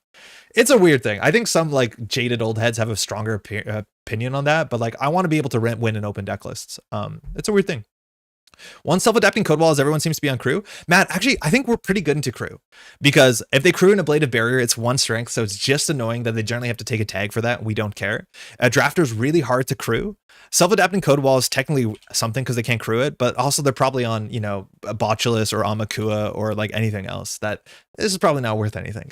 If you could play Lotus Field, I think that's a bit of a better tech card, but I think if you want to deal with that, like Magnet, anything that's 3 strength is actually really annoying for crew, and Magnet on its own is really good. Do you have a plan for scoring out Ikoa? Yeah, something to do with fast events. I'm not sure. We'll figure it out. We'll figure it out. I'm pretty sure. I don't know if there's any ice we really want to play else. I don't think so. Ken has been the odds of 1 versus 90 players. Let's go, Antoine. Yeah, Antoine did have had a fantastic weekend. Really fun to watch as well. Just rip through it. No biotics. We haven't got to the operations yet. How's it going, Dogen? You playing this on Tuesday? Bassoon, is Subliminal considered to combo with Wage Workers? 100%. Subliminal's so good, not only because of Wage Workers, but with Byroad Work Crew as well. We're definitely going to be playing Subliminal. It's a card that you actually don't play unless it combos. Like, you don't click this for a credit because they're going to run every turn because you're playing sports largely. So you keep this for the combo turn, but you definitely play it. You probably even play 2 is my guess. Biotic, I think we want 1, maybe 2. Our deck is 47 cards. We're actually almost done the deck though, so maybe that's okay. Things that are also worth trying, and I'm going to try some of the stranger things because we need to do testing more than we need to do most other things here. Other things that work. Greasing is really good. I don't think they're going to go tag me, but like this card is fine. It installs a card on operation. That is worth something because you can Greasing the Palm to get an agenda on the table with a Wage Workers combo. That's sick. Other cards we want to consider. I actually would consider Restore. And that's because you can restore Wage Workers and do some weird combos with it, and this is hard to interact with. You can also restore white Byroad Work Crews with Wage Workers combos. I think there's a chance that Restore is the card that will get cut really quickly, but I do think there's an entire archetype built around this. That you can actually restore these like assets that are kind of important for your combo, Bass or Byroad or Wage. I want to try Byroad a fair bit. Playing tonight, pushing my new recipe discussed. Oh, cool. All right. I've been using Lotus Field and Jinteki decks of late and it's been working great. Yeah, I believe it. Yeah. I think building around crew, if you're really worried about crew, is actually worth something for sure. Restore Holloman is sick. I'm glad you're enjoying it. Restoring a Stoke is really cool too. And Dujan, when I played it back in the day, I would play Cohort just so I can get the cards in archives intentionally, which I thought was really fun. We'll put 1 and we'll get rid of it eventually. All right, upgrades. So I don't think we're going to play Hedge Fund, so we don't have to worry about that too much. We have Subliminal. Oh, we have a ton of influence, right? Yeah, I think we're going to actually play Oppo plus shipments. I don't want to play Oppo. I don't want to play Oppo. This is like exactly the sort of like open versus closed deck lists issue. It's like, oh, someone's on JNet Casual is going to get blown out by Oppo and we're going to win the game. And it's not because anyone made good decisions. They're going to be like, oh, you played Oppo in sports. It's such a hard thing to deal with. It's like you need your deck to be surprising, but not too surprising because then the win doesn't feel earned. Where they just make a run on turn one, you Oppo them, they're like, oh, I guess the game's over. I don't know. I have feelings. I have feelings about this. Maybe we don't play Manigar. Maybe we'll play one to make it interesting. And then we probably want to spend influence. Oh, hold on. We need powers that be. It might actually be a 3 of. I know it's unique, but it might be 3 of. Hakarl to go with the Bladevs. I think Hakarl is just such an expensive ice. We don't care about the subroutines. It's just a lot of money for things we don't care about. We would rather D-Res a Spin Doctor. What can we use influence on? I think we would use influence on things like Arella. I think we use influence on things like calibration testing, Sansan City Grid, any sort of fast event stuff. The days of trawling JNet with HHN Sports ASA, it's just like they made a run on turn one, they lost the game. It's like, I'm not learning anything from this game. I don't think that's a blowout. It's just a tempo play. Yeah, but like they didn't make a good decision for that situation to arise. I want my opponent to make a decision to end up in the board set that they eventually lose to. You know what I mean? I don't know. This has come up already twice today, so maybe I seem like an absolute git, but I don't know. Yeah, like it's like I was watching the stream. It's like when you get diversion of funds out of like lat. It's like, what did you want me to do about that? It's like it was open deck lists. I could make good decisions, but if you just get blown out by a doof on HQ, like no disrespect to your opponent that put doof in their shaper deck, like that's kind of cool. But it's like I want to make decisions, not just get surprised out of nowhere, because then I don't know, it's like snare and HB. It's like I didn't make good decisions and I still lost the game. Audacity for sure. Maybe Audacity. I wonder if we have enough fast advance. Audacity and Illuminal. This deck wants Sansan. I think it does. It's either Sansan or it's like Cali testing. We can try Arella Sansan because it's good fun. How much influence is Sansan? I think it's 3. Yeah, that's not great. I would rather do 1-1-2, but Arella seems so much more flexible. It's fine. We pulled it back. Yeah, I watched the end. You pulled it back. I think they needed to trash the powers for sure. But like it's just like it feels bad. It feels bad. You know what I mean? One of each. I think Arella is so good because of the trash cost and the stuff we do. But we have to clear like nearly 10 cards from this. So let's cut what's not necessary. I think 1 fast break is enough because we want to draw by the time it matters. I think RLC is really important. We need enough operations for wage workers, so this might be okay. 2 biotics might be a lot, but having 2 biotics means you can fast events out of 5-3 with some support. I don't know if we're doing calibration testing. I think we're doing Sansan. Oh, Tranquility is really good. Yeah, Tranquility is actually really quite good. But it's also a region, so a bit of a nombo. But fixed B, Tranquility is hard not to play. So what do we end up cutting? Bass and Byroid are a bit too much. Let's play Byroid because I want to try it.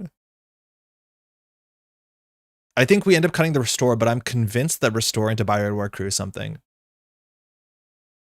Trank and Sansan for different instances of the game. Yeah, but like we have a slots problem. We have such a slots problem here. That's my issue with the surprise Sisenton. Can't reasonably play around it out of HB, so it feels bad when it happens. Yeah, it's like Lockman is. I totally agree. It's like when you die to Sansan out of HB as Sisenton, it doesn't happen often. In fact, I've never seen it really. But it's technically a totally legitimate expression of how you want to interact with the game. But it's, I don't know. It just doesn't feel like I can't possibly know that that's going to happen. We have about 15 slots problems. Yeah, we have a couple slots problems. We have like 5 cards we need to cut. I'm going to try and cut this. 49 card deck, yeah. Cutting the Marylands feels bad, but I'm just going to hope that that's not a huge issue. I'm going to add a greasing. Okay, don't worry about that. Then we have to cut 3 cards. Distributed Tracing an HB card, does that feel any better? Sort of, but Distributed Tracing I don't think should exist. It doesn't make a lot of sense to me. But it's very hard to make one tag really, really relevant with 1 click left in the standard format. Cut a Biotic. I really like the Biotic. So we can double Biotic. I think there's a chance that the second Subliminal is not that great compared to like, I'd rather draw a Greasing and RLC and they functionally do what a Subliminal does. The difference with Subliminal actually, no, is not true. The difference with Subliminal is that it works with Byroid Work Crew. Yeah. Izzy got my teammate at COS with Surprise Sisenton and PD and it made everyone's day. Yeah. I think Izzy was really trying. I'm pretty sure that was their whole team on that sort of thing? I think COS people have a different tone for it, but like if I'm playing a competitive tournament and I die stop, get salty. Does this deck need to find its fast break to win? No, I don't think it does. I think it's a cool play, but I don't think we need it. I think we can cut Managarm. I don't like that idea, but I think we can. I like the powers because it actually is very important. So it makes things like scoring an Elevagao make sense. On that note, I think we actually do this because scoring an Elevagao for powers is like actually kind of fine. Especially on Arella. Like with Arella, any agenda is a good agenda. Drop a Wage Workers. I think Wage Workers is busted in the deck. It's really, really, really good. Because either we do triple install, we do triple operation. We have to play this deck to figure out what the density is, like how many operations you need to fire Wage Workers every single turn. Because firing Wage Workers every single turn is kind of the goal, and you need operations. There's also a chance that like maybe we can drop a powers and play like a planogram. I don't know if we'd rather play sprint or not. But like just having a draw 3 on an operation seems valuable for the deck. Because we can't actually draw a lot of cards besides Fast Break. Maybe actually that's why Fast Break is good, but it's very expensive early. Ooh, maybe Fast Break is good. You probably won't have money for 2x Biotic. I think we will, and even if we don't, we'll win. Minus Super Duper, 1 Vit, 1 Ikua. Yeah, I'm fine with that.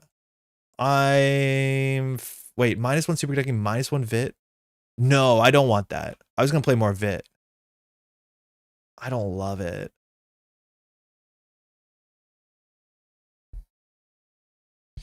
I guess it's 1 deck slot, but I don't want to play 3 Ikuas because they're really, really bad for us.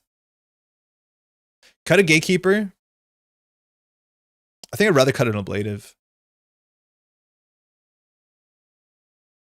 Almost there. No Luminal. You're telling me, Tron. Oh man, I would like one of those. I don't know. We're almost there. I agree. 3 Echo's not great, but I'm not sure what the second 3-1 you want to cut is. Like, I definitely don't want to play a Conducting Hub if I have a choice. But I don't think there's anything better for us to do. No Hollowman. Nah, we're trying Sansan. Hollowman's like relatively expensive and very easy to trash. And this is technically slightly only one of those problems. I think Hollowman is...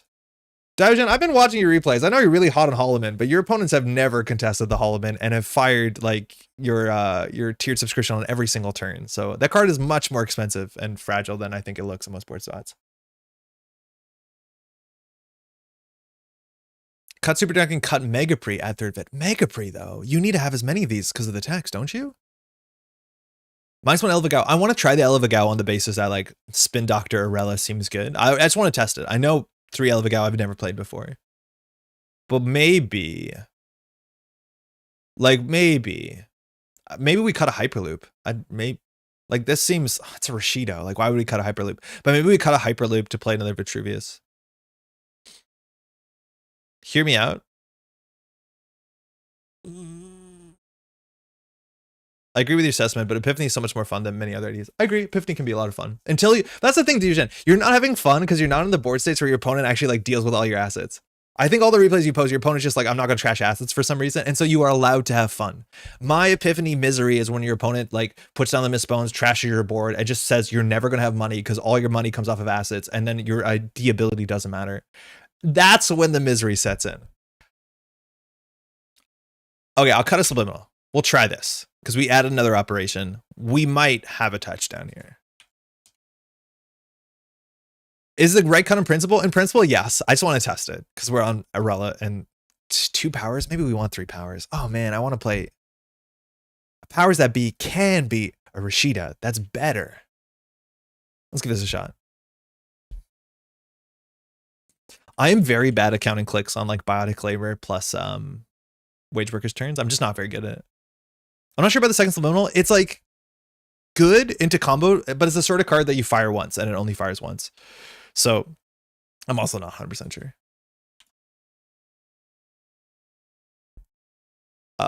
This is Sportsmetal.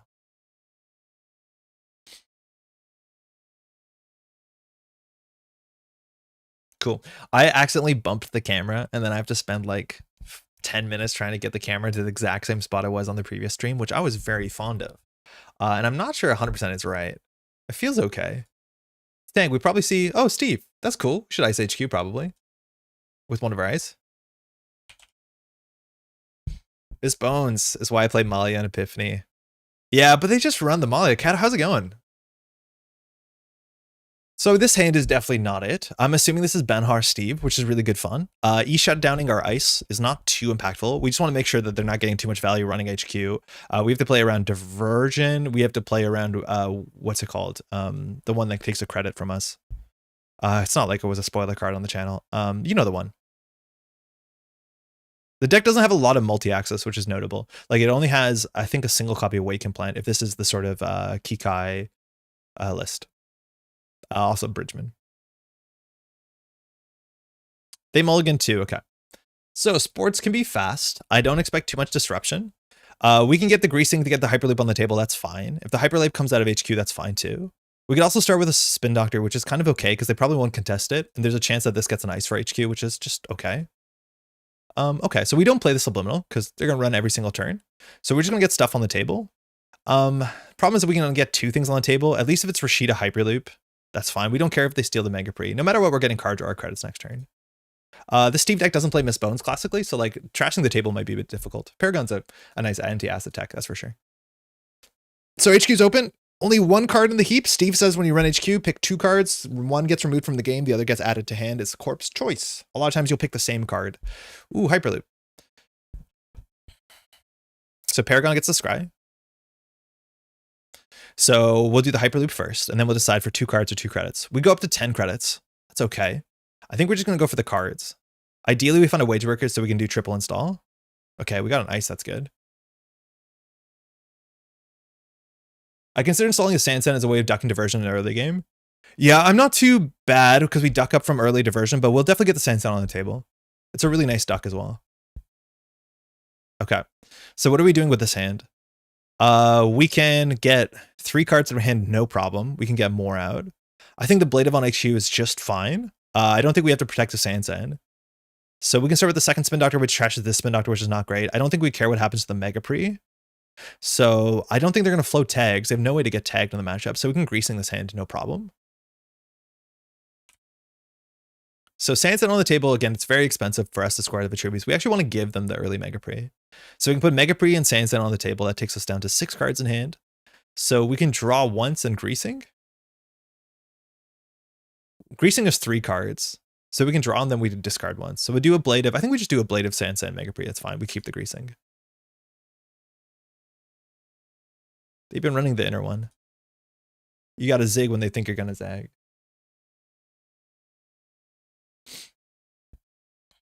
There's a Zenith. Okay, so losing an Earthrise Hotel means the card draw from this is going to slow down a bit. Top of R&D, we don't want to shuffle with Spin Doctor. Ikuas are very, very scary.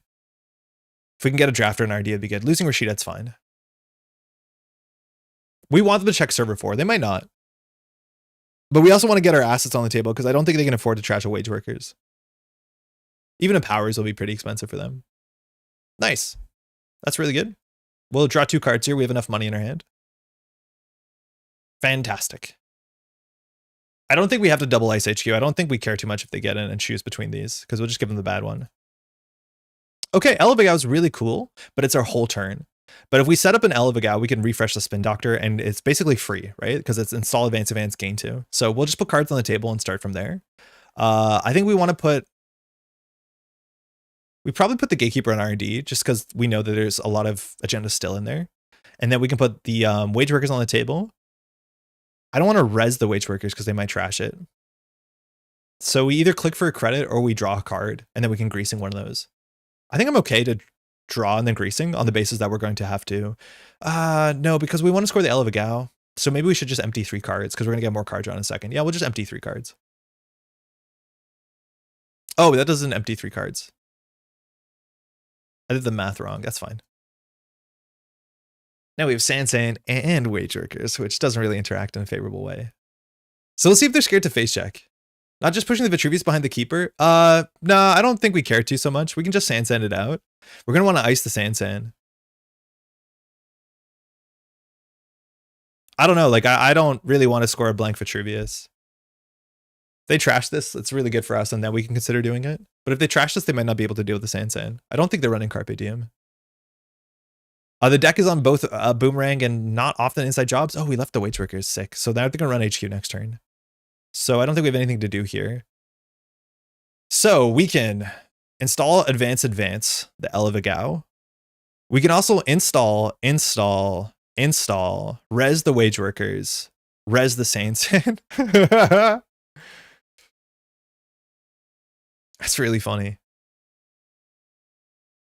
Oh, no, it's not blank. I just don't know if we can spend that much money scoring the Vitruvius on this board. Maybe we can. Maybe we should be a bit more aggressive because we get money back. So with Subliminal Biotic, we need another operation in hand, so we don't play these.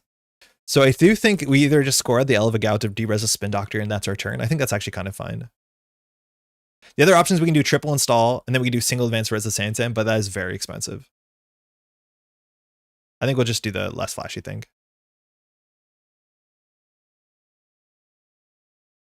No Banhar yet, so we'll put the drafter either on the Sansan or on HQ in a second. Yeah, so this is definitely Banhar. They're on 3 Steelskin, 3 Strike Fund, 2 Banhar. That's all the influence, if I'm not mistaken.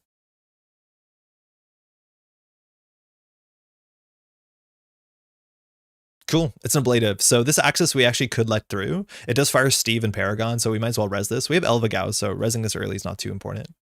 This is broken often by not Kurapira, but the other one, by Tremolo, which it's going to cost 2 credits to break this until they get more of their cards down. It's a Steam secretly American. Crank, let me tell you about something called the CFL. It's a Canadian Football League. We have 12 teams. They play a slightly different game. They only have 3 downs, and I think the ball is bigger, but also the field is bigger. I'm not actually sure how CFL works. But there's like 12 teams, and 2 of them have the same name. They used to. Okay, Sneak Door, sick. They have some cards to discard. They get Paragon Trigger, and then they can access something. So hitting the Vitruvius would be worst case. We could technically draw with the Spin Doctor here. That actually might have been right. All you said about the CFL is right. Fantastic. The access to Spin Doctor. I don't know if you won't love to trash that when there's another Spin Doctor on the table. It does get cards out of hand, which is relevant. Okay, so this is a thing not a lot of people do, but you can consider, if you're going to res Spin Doctor on your turn, to res it before start a turn, because you can always shuffle these cards to have a chance of drawing them on mandatory. Now, we won't do that, but there's no way that we're not going to res the Spin Doctor here. So I'm going to do it. Has Edmonton renamed its teams? Oh, yeah, I think it has. I think Edmonton has renamed their team because their name was also problematic. But there was like 2 teams called the Rough Riders for a moment, which is just so funny. Okay, whoa. Does the CFL wear the ridiculous sports armor? Is it more like rugby? No, it's like full armor. It's full armor. I don't think it looks that different than NFL. But I'm not an expert. Okay, so we have 3 operations, no problem. We have Biroid Work Crew as well, which we probably want to get on the table. I don't think actually we want to score the Vitruvius, so there's so many points in R&D. We need to get the drafter on archives because the Sneak Door beta is an issue, just because it's firing Steve, Zenith, Paragon. Like, that's just too much value. So our opponent knows the Wage Workers. So we could do a triple install, no problem. We could res Wage Workers, install Biroid, install Drafter, install Spin Doctor, click for a credit. I don't love it. This is not as explosive as the last time we were bodied by this deck. Pretty low value Wage Workers, but only cost us a credit. And our opponent already knew about it. If our opponent didn't know what this was, we might not have resed it because the information is probably a bit more worth than a credit on the sports date. I think people who like snap res Wage Workers on turn 1 are actually like giving a lot of value to your opponent who knows that they only have to check the other 2. All right, it's going down though. That's fine. It is a credit cheaper because of Paragon. This card doesn't see a lot of play, but it is quite cool. All right, so we now can score the Vitruvius. Oh, if we had kept the Wage Workers, actually, maybe we shouldn't have res that because we actually have Biroid Work Crew, Subliminal, triple advance. Oh, the Wage Workers actually would have been sick here. Shit. I don't think we Spin Doctor. Okay, so this is why you play 3 copies of Powers. I think Powers would be so good on this board state. Because here, if we res the Biroid Work Crew, we can Subliminal to get a free credit. We can install the Vitruvius, and then we can do Biotic Quad Advance, which is really expensive. In fact, we can't really afford it. So I think we just do the Subliminal Biroid Work Crew. Is that cheaper than the Sansan? Not even. Sneak Door Delta is going to be a hype card. You know they made other ones, right? Maybe that's hopefully part of the joke. But they made Zeta, and they made Prime, I think. I think we just score this blank Vitruvius and not care. We just get 2 credits back. If we do this 4, 5, 6, 7, 8, 9, 10, gain 1 is 9. We can't afford it, but we will get $2 back. Whatever. Subliminal. So then install 1 card, paying all costs. So we still have 3 credits a click. So this is why you do this. And we just do advance, advance, advance. Imagine this was Illuminal. We'd pop off. We'll just gain 2. Sneaker Prime is going to be one of the most OP cards in Chimera, I got to say. I can't believe it's a legal option. Oh, there's a Panweave. Hitting the Cat's Cradle is nice. There's a Tremolo now, so it breaks HQ for 1 credit. It gets it back with Panweave and Steve, so we have an issue here. We played game once on stream. Hey, Cholo di Amor. How's it going? We don't have to do anything here. Hey, I just sent you a vegan version of my Sable list out of Az if you're not sure what runner to build for tonight. I already have a runner built. I'm not sure about the corporation, but I'll definitely take a look at it. I'm bummed that I didn't get to play the deck list the week that you had a week ago. Never got to that stage of my TD campaign. It was a weird experience. All right, so we're going to get a choice here. I'm assuming it might just be, I don't know, Laundry. Sure Gamble seems good. I think Doof is kind of interesting too, because we're on not enough credits. You can have the Gamble. The Doof is just better. We're not doing well. What does vegan mean? It doesn't have the knives. It's not trying to kill. So generally vegan means with no meat damage. I am going to res the Spin Doctor, trashing the Spin Doctor. I don't think I'm going to use the Spin Doctor. I don't think I want these cards. I think I'm just going to trash it. I don't think I want to use it. Sick. Okay, we have Restore. I forgot that was in the deck. So does Restore actually fire with Byroad Work Crews? It does. That's useless. But restoring a Wage Workers would make sense. Our opponent is going to click for 4 credits. So unfortunately here we have a really sleepy turn. Wait, this deck is terrible. So we'll put this on HQ. We'll put this in a remote server. Credit, I guess. Now they can force the Gatekeeper res and force the Drafter res. Do you res the Sansan given the credit loss? Were we at 6? Talasin, if we were at 6, yeah, I thought we were at 5. If we're at 6, we can consider that. Oh, this is the last click. Okay, they have a Revolver too. So if we res this, we go down to 1 credit because of the Zenith Panweave. More the Panweave. If we res this, they start to spend bullets though, but it drops us to 2 credits. On 2 credits, we can't score the Hyperloop, which bounces us back. Yeah, we went from 6 to 5. Okay, then I missed it. Then we probably should have resed it, yeah. Actually, no. I think we need credits just to play the game. I don't know if having the Sansan's that important. They trash it for 4. I don't think we res this. I think I'd rather score the Hyperloop. Maybe we want them to score the Hyperloop. Maybe that's wrong. Cat, there's another player playing with the name Cat. I thought it was you. Is it not you? It doesn't seem like your deck list, though. I'm confused. You can have, honestly, Career Fair is a better card than Sure Gamble on some board states, but they need to trash assets. Career Fair is like 3 credits on the install, which is super comparable to Gamble. All right, that's the second Tremolo. Other Cat has different pronouns. Oh, I didn't check. Okay, cool. Okay, so we can do triple advance, get up to 4 points. That actually technically is game point, and then this gives us money. We'd have to discard a card from our hand. We'd probably discard, like this is where the double Biotic Labor financially doesn't make sense, but emotionally makes sense. We get like Tempo Red Level Clearance to not discard a card. I feel like that's not the play. I just want a Powers That Be so bad. I'm offended that you even considered that I play Thule. I looked at it, it was like triple, what is that? Run Archives cards. I'm like, I don't think that's Cat. You're like the 3rd person who asked. Yeah, it's the issue with the name. I think there's somebody like Diogenes that was also in the tournament who isn't the Montreal Diogen. I was like, wait, who is this? I know there's like a shoe flower and a shoe. It just happens when the community gets bigger. So you just gotta be careful. Glad your taste in decks is the first differentiating factor that occurred to you. I think we just score this and discard. So we're on 6, which means we can res the Drafter. That's fine. We can also res the Gatekeeper, but they'll always go for the Drafter first. So Greasing is important. Restore is not important. Fast Break is fine. Red Level is fine. I think we actually get rid of the Restore, which is just a bummer. It just feels bad. I actually think Restore might be cracked. They're going to be on functionally 14 credits, 15 credits with Paragon next turn. It's nice that Netrunner is big enough now that we have duplicate names. Yeah. As someone who like is known by just first name, like at some point that's going to be an issue. Shout out to all like the Erics of Netrunner. Aside from the 15 Dans, yeah, I know like 3 or 4 Erics in Netrunner. Ah, sick. So this is bravado. So this gatekeeper will fire, which will keep them out, and will fire gatekeeper. We like gatekeeper. We have a chance of doing a big play this turn. I thought Kisra and Kira was going to be the biggest issue. That one, that one you can't mess up. Okay, so we have the Ikwa, which is how we win. The question is, how do we win?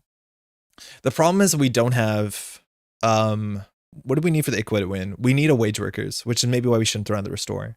Because biotic gives us 5 clicks. So we need biotic wage workers. But this Ikwa is how we win, so I kind of want to keep it. But it's actually more likely that we win off of smaller agendas than this Ikwa, so I'll just bury the Ikwa. Docklands? Okay, so they're definitely coming centrals next turn. I don't want to shuffle Spin Doctor before start of turn draw. Oh, fuck, we put this in the deck. I forgot about this. Okay, so we have not drawn a wage workers. I feel like the restore is probably the play here, because we could have greasinged.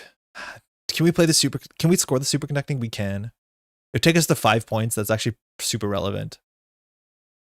We can't score it this turn, but scoring it, maybe we can. Let's get the Arella on the table. I think we just get credits up now because they're going to get contested. They install the Docklands, like they're coming for us.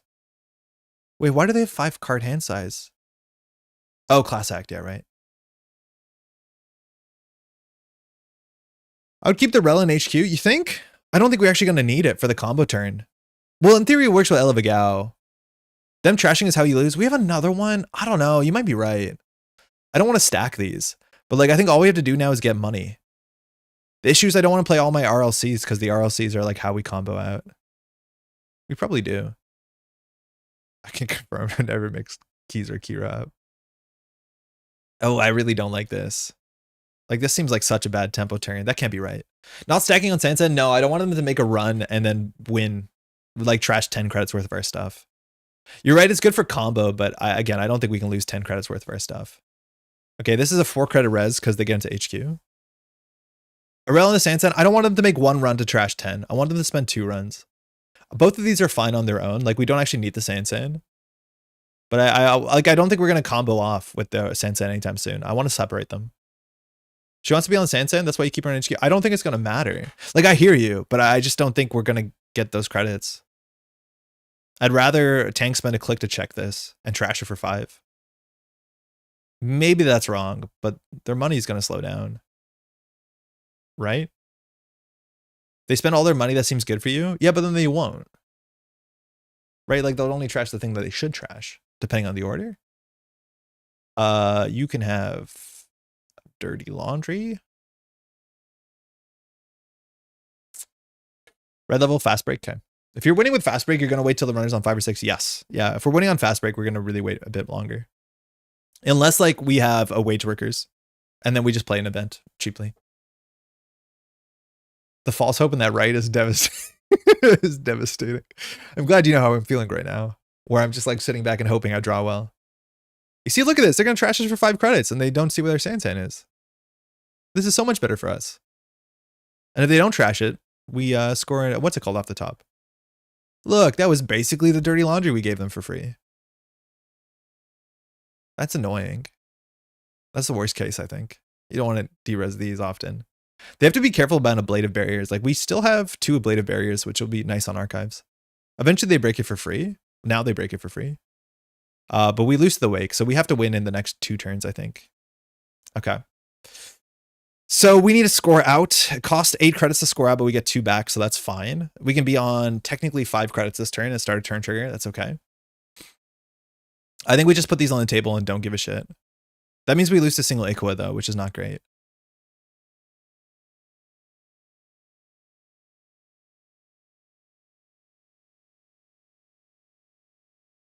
I don't know. I'm just going to spam, I think. I'm assuming we have to res this.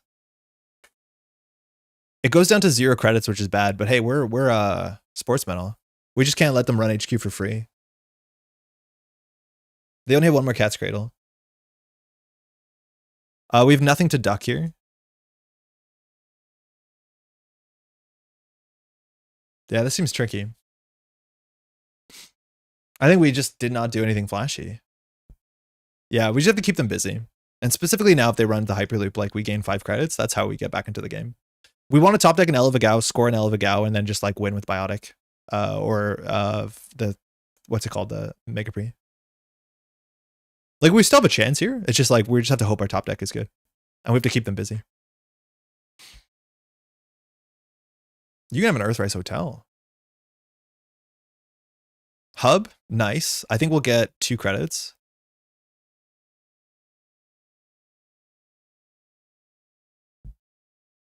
I don't know what Fast Break actually does for us. Is Fast Break bad?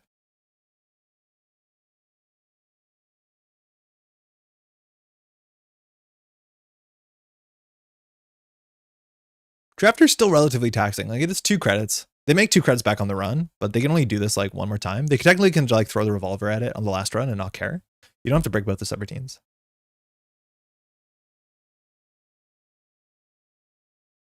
They're rolling a D. Yeah, 1D2. Nice. Rolls a 1. Okay. I think they have to trash that.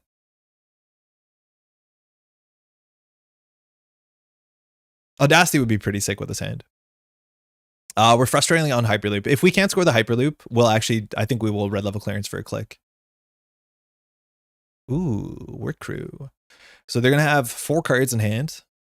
I honestly think we red level clearance to get a credit to score at the Hyperloop. We're on game point at that point. So we'll gain a credit, gain a click, triple advance, gain 5. We also could just gain 3 and get cards in hand. We have to discard a card. We're going to need money to win, but they also need to touch our agendas to win, so we're kind of guaranteed money. We just need to get the Biotic. The problem is we're going to be on 5 credits, and they are set up to diversion us here.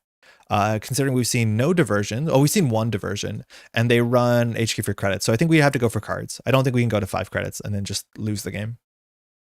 I think the worst card in our hand is Arella. In theory, you can do Sportsmetal trigger before Arella trigger. So if we get Elevagao into Elevagao, you can do something kind of cute. That might be wrong. Maybe the second Biotic doesn't matter. I don't see how we would actually use 2 Biotics. Greasing into Biroid is fast advance? No, Alex, I don't think it is. Sorry, Biroid into greasing is. The other way is, right? If your Biroid's on the table already and then you greasing? No. Wait, what? No, it's just like you grease the agenda. It's just like you grease the agenda, right? I get really tripped up here. So if you grease the Biroid and then you res it, you can install a card. You can install Biroid with greasing. If you install Biroid with greasing and then you res it, you just install an agenda, but you only have 2 clicks left. So it's not fast advance. Let alone, I don't know if it, yeah, it's neutral. It's just like you did tricks for no reason. Yeah, RLC with Biroid is fast advance, as AA is pointing out, and Subliminal with Biroid is fast advance, because they get a click back. So that's 2 cards from hand. Strike Fund, nice. Strike Fund, really nice. They break this for free. It has no value besides we can de-res it. So we lose 1, they gain 1. So we didn't get diversion, that's fine. AA, how's it going, by the way? So we still can get out of this hole if we're on, in theory, we need to be on 7 credits for fast advance, but it can be 2 Fury for greasing the palm. So if we're on 5 credits, we can win. The problem is we can't play into 5 credits really well because of diversion. So we have to get to 6 credits so we can duck with Sansan. At that point, though, they probably wake and see R&D, but there's a chance if they wake and see R&D, we can just get enough money. Right? Like, it's hard to interact with sports without giving them tempo.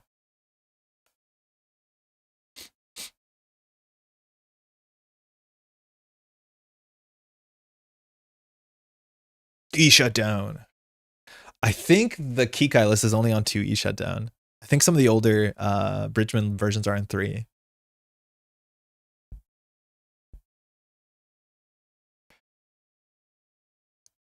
But I'm so scared to go to 5 because we'll lose it. So we have to get to 6. And then at least we can res the Sansan. And if they trash the Sansan, like, it's fine. It'll slow them down a bit. We also need to be on at least 3 credits to threaten the Gatekeeper. Because at least our code gates are spread out. So like Benhart can only challenge 1 server until the second Cat's Cradle comes down. We've seen 1 so far.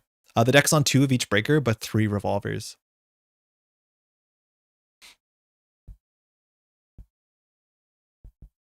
Another option is Elevagao into Elevagao. If we top deck an Elevagao, we're actually in a pretty okay spot. Because we can just cycle the Spin Doctor. Even though the Blade would be annoying, but not too annoying. I don't want to re-res the Blade actually.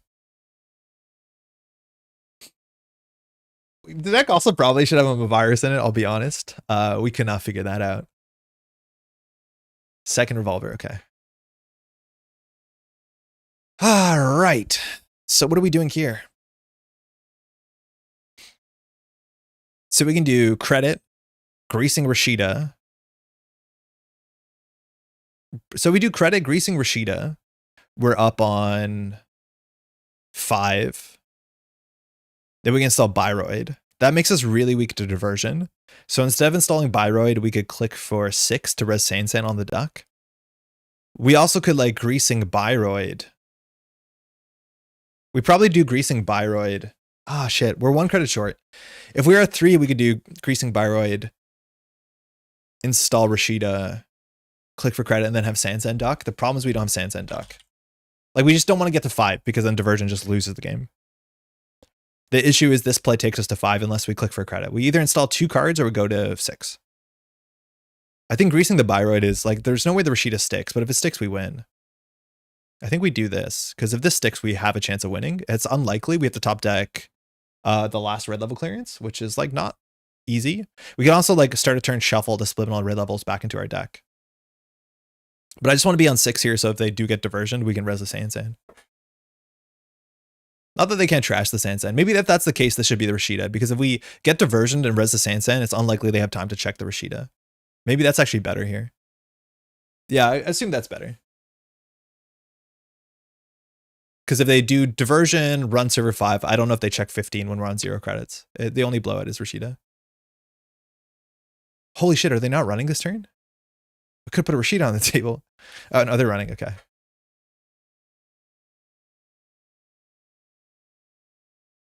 Nice.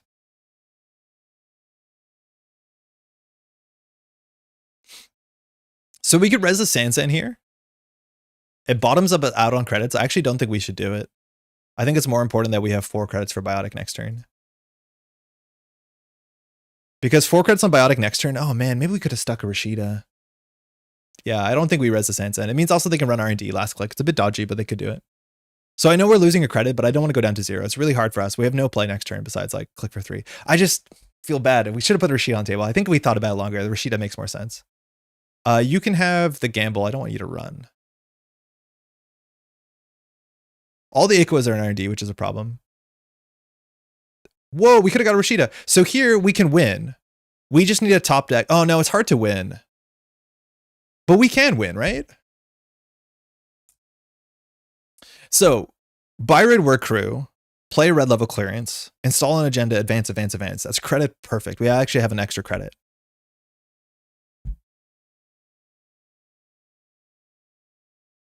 So the question is whether we spin doctor back in some of our combo pieces. We can also fast break. And if fast break draws an agenda, it doesn't change anything because it installs the agenda. So this is where like Bast Chirabog actually would be technically better with fast break. Yeah, Bast might be better with fast break. Because it's like build your own convoluted biotic. Sort of. I think we don't do anything. I think we just let the Sansan ride. Oh man, getting Rashida there. Oh, this is how we win though. So we either win by 8 credits or 5 credits. Oh, I think we have to do a fast break for tempo and keep them busy. Oh man, we almost had it. We almost had it. If this is Rashida, we would have had it because we would have been on 8 and we could have biotic Mega Preed. Feels bad. All right. Bast is an Amba with fast break and installs in the same server. Yeah, but you only install that. And then with the fast break, you Biroid Work Crew an agenda. You know what I mean?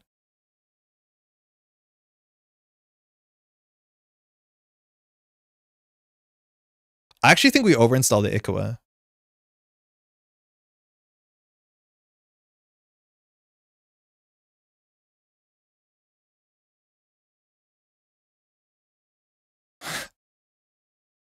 We have an agenda issue?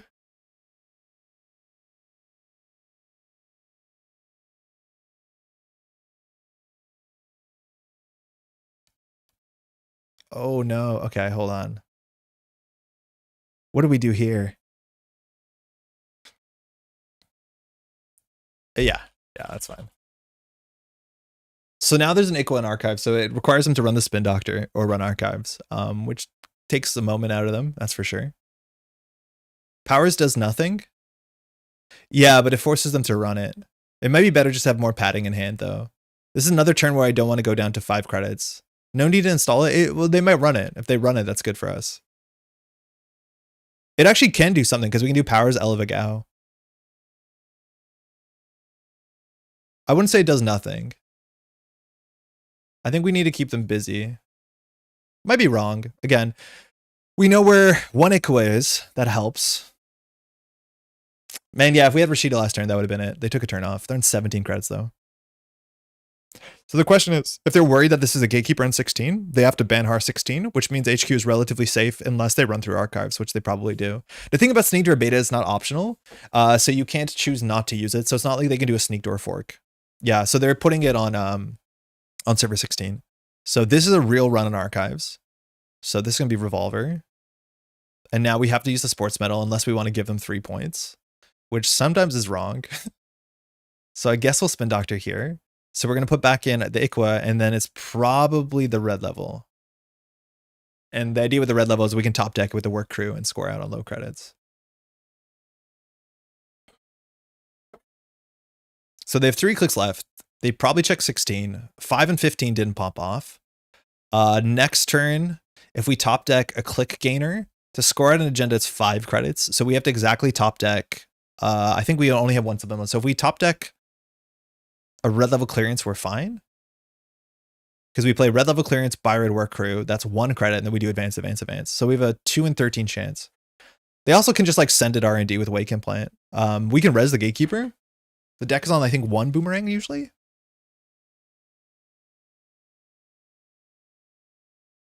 It also might have been fine to put the powers in here and the Rashid outside, but we drew that. Hey, Jairo, how's it going? Happy New Year, if I didn't say it. Cradle, okay. Shit, that's bad.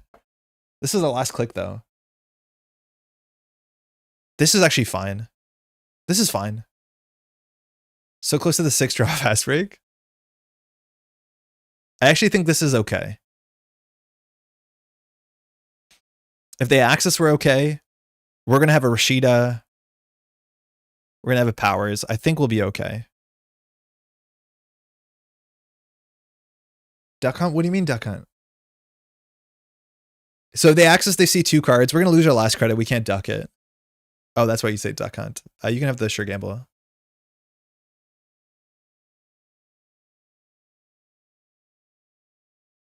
Yeah, we'll duck it. They put us down to 0 credits. I love it. Because if they access, they give us money, right? Like, that's probably the play. Now, the Rashida still fires. So we have a small chance of winning. If we top deck a red level clearance in the 4 cards, we are okay.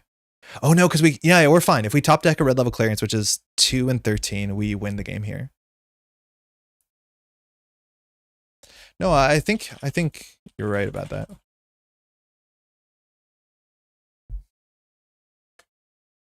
Yeah, I don't think they want to touch cards. Because now Rashida fires, and when Rashida will have 3 credits, and we'll draw 4 cards. And then if we play the red level clearance, we'll get a click back and a credit, and we just advance the BWC, the Mega Pre. So we just need to find a red level here.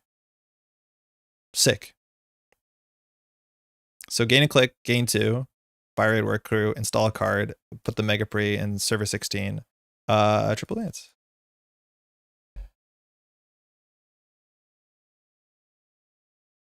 GG. Yeah, it had to be the Rashida, which that was the second turn, the Rashida. Thanks for the game. Yeah, I think if you touch there, you need to hit both of my agendas. Well, in theory, actually, Tang only needed to hit the Mega Pre. So the accessing there, like, it feels really, really bad. They can't steal Ikwa because it was last click. But yeah, flushing R&D would be reasonable. Yeah, it's not easy.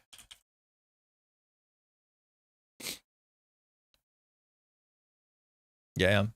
All right, that was really slow. That wasn't that fast. Now, we did get a score basically everything from hand that we wanted to. This is turn 14. Like, this does not feel fast. I don't know if we just drew bad or whether I should just red level clearance for on tempo and just ignore the fact that's a combo deck. I'm going to try next game, just red level clearance whenever we have it, just to be able to get through the deck faster, as opposed to like holding on. These Biotic Labor, we'll cut down to 1 and then just play another tempo card to seem better. Steve makes you slow. Yeah, we have to respect HQ to some extent. Like, Steve slowed us down a bit, but only on our ice placement and our resing, which, like, yeah, that's not great. Nice brisk 34-minute, 14-turn Sportsmetal game. Yeah, Cat, just enough time for single-sided sports for this sports deck. Feels like you need a little more money. Yeah, it kind of does. Bingus. And I think we cut the Marylands, and the Marylands probably would have been trashed, but it's just good enough. So Byron Work Crew was fun. It was more interesting than Bass. Panagram or Calvin, we cut Planogram. I think you don't mean Calvin. I think you mean nano etching, right? Was Sansan worth it? No, because we had no money. I think Sansan was not worth it. We'd rather play Tranquility. I think our, okay, let's cut the Restore, unfortunately. Cut the Sansan. We'll cut up Biotic. Like, I want to just play a bunch of Tranquilities. Primary Transmission Dishes. I want to play a bunch of Primary Transmission Dishes. It's a hard card to say. So we played like 2 Trank. And then how do we spend 3 influence? Like an Audacity, I guess? Oh, that's 4 influence. I want the powers so bad. Like the powers are just so good. Maybe we just go like full. Oh no, we were meant to play what's it called? The Mandate. What's the Mandate called? The Mandate is busted in this deck. The Mandate is busted. Is Arella any good? I don't know. Sudden Commandment is 3 influence. That's what we want, because Sudden Commandment fires Subliminal, it fires Red Level Clearance, it fires Greasing. It's all really, really good for the deck. Yeah, we definitely want Sudden in this list. So I think the Wage Workers is technically good because it means that we can do 3 events, and that's a good way to gain clicks. So that seems good. Even Fast Break. Oh yeah, Sudden Fast Break is kind of sick too. Ooh, yeah, that is definitely the game-winning piece we want. YDL. Oh, we don't really want to play YDL. We're not a big hand deck, and we don't care about that much money. Like we can score usually on like 4 or 5 credits. We don't need big money. We'll try it. We'll try that. That makes sense. The Sansan was really expensive, and the Sansan's also only good if you protect it. I think the runner should just always trash it for 5. And if you spend 6 to score an agenda, like probably not it. But there are decks that do Sansan Arella. They just have to like go off in 1 turn. And it's, I think, harder. Hey, it's Duckland. Ooh, Padma, cool. So now we basically have Steve for R&D. Cataloger is very interesting to the deck. Are we on Giordano? No, we're not. We're not. Ooh, I hit the lights. That is still there. Thanks, you too. We're not on Giordano. I don't really care about the defensive stuff. I just want to go faster. Drafter on RD is totally fine. The problem is the rest of this hand, I don't really care for it. Just consistently having 8 cards in hand. Yeah, but you don't want to spend a click on YDL. Maybe. Was the Fast Break first install trash and agenda? Yo, Cody, good game. Yeah, it was an Ikawa, and then we installed on top of the Ikawa to get into Archives, which you bravadoed Archives. It was just so that we can get an Ikawa, not an R&D, not an HQ. Because you win if you steal an Ikawa, largely. I'm going to mulligan. This is not terrible, but I hope we can do better. Marylands are also really good just for turn 1. So we put an Ablative on R&D. We can put a Byrite on the table, put a Spin Doctor, and then we can do Elevagao. We get cooked a bit by Burner, but at least we have a Spin Doctor for that. Oh, that might change that. Actually, do we have to care about icing R&D for turn 1 Padma? My guess is maybe not, actually. We could probably just do Spin, Byrite, Rashida, and not care. We'll see if we're punished for that, but I honestly don't know on turn 1 why you have to care about Padma. Padma says when you run R&D, charge a card. First time a turn. Coalescence, fine. Not whatever.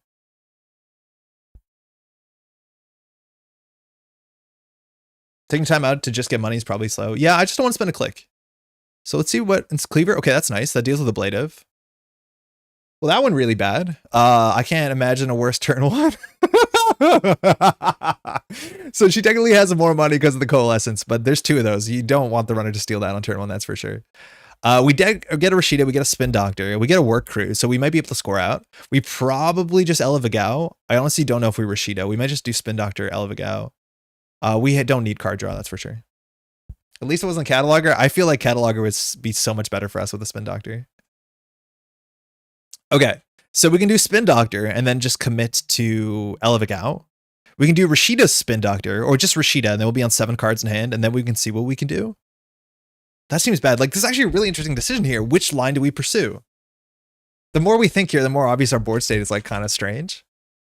I'm assuming we need to put something on R&D. Notice how she didn't take the last off of the Coalescence. This is because Charge is just fundamentally cursed how it works, that you need to keep a counter on here. But now running R&D gives her 2 credits. It's worth icing up. We'd rather, I think we just want to get a drafter for R&D.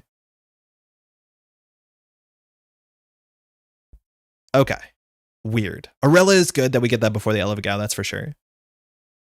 So we can do Arella Superconducting on the table. That's 2 clicks. We can score at any agenda in our hand, but I think we don't want to. In theory, we can actually score out an Arella. Whoa. So we can red level clearance to install the Arella, gain a click, Byron Work Crew, the Ella Vigao. Hold on. Wait a second. No, let's just do nonsense. So, okay, we're going to do res this. We're going to red level clearance. We're going to install a non-agenda card with Arella. That's going to go into a new remote server. Then we're going to gain a click. Then Byron Work Crew says we can install a card. I think I did this wrong.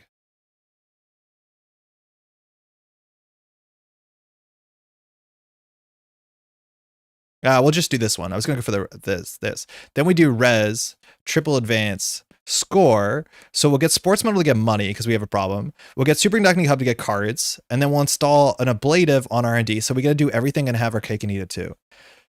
Sick. I was originally going to go for the Ella Vigao, but we still have the Ella Vigao line. Don't forget the res the Spin Doctor. Yeah, if we were going to go for the Ella Vigao, we'd res the Spin Doctor there. This is fun. This is what you want to do with the deck. So even if it's not the right line, it's the fun line. All right, no drafter respect, and rightfully so. It is an ablative on threat too, which is fantastic that we can get back the Rashida, the Byroid Work Crew. I'm imagining we would go for the Rashida, which at least takes a click from her, but she runs this for free. So let's go for the Byroid Work Crew because it's a bit more expensive to trash, and we have enough card draw in our hand.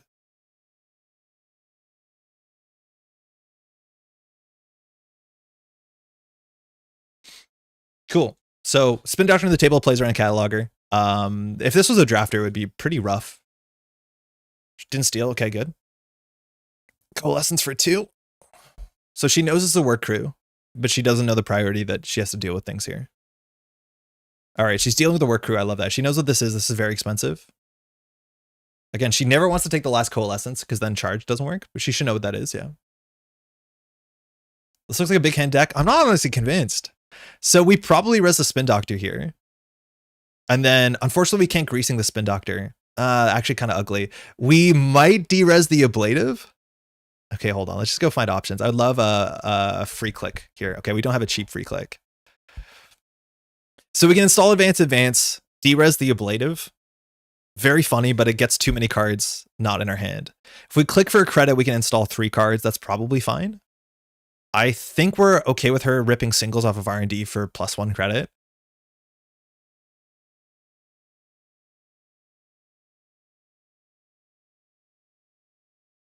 Let's just hit the table. Okay, now we have lines.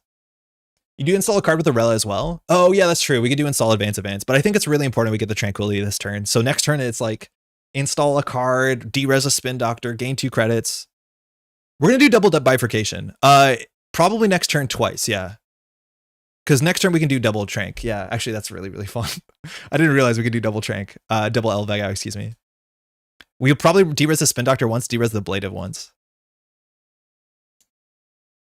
Again, we're okay generally with singles. The last Aqua would be the worst thing. Yeah, hitting Vitruvius would also be bad.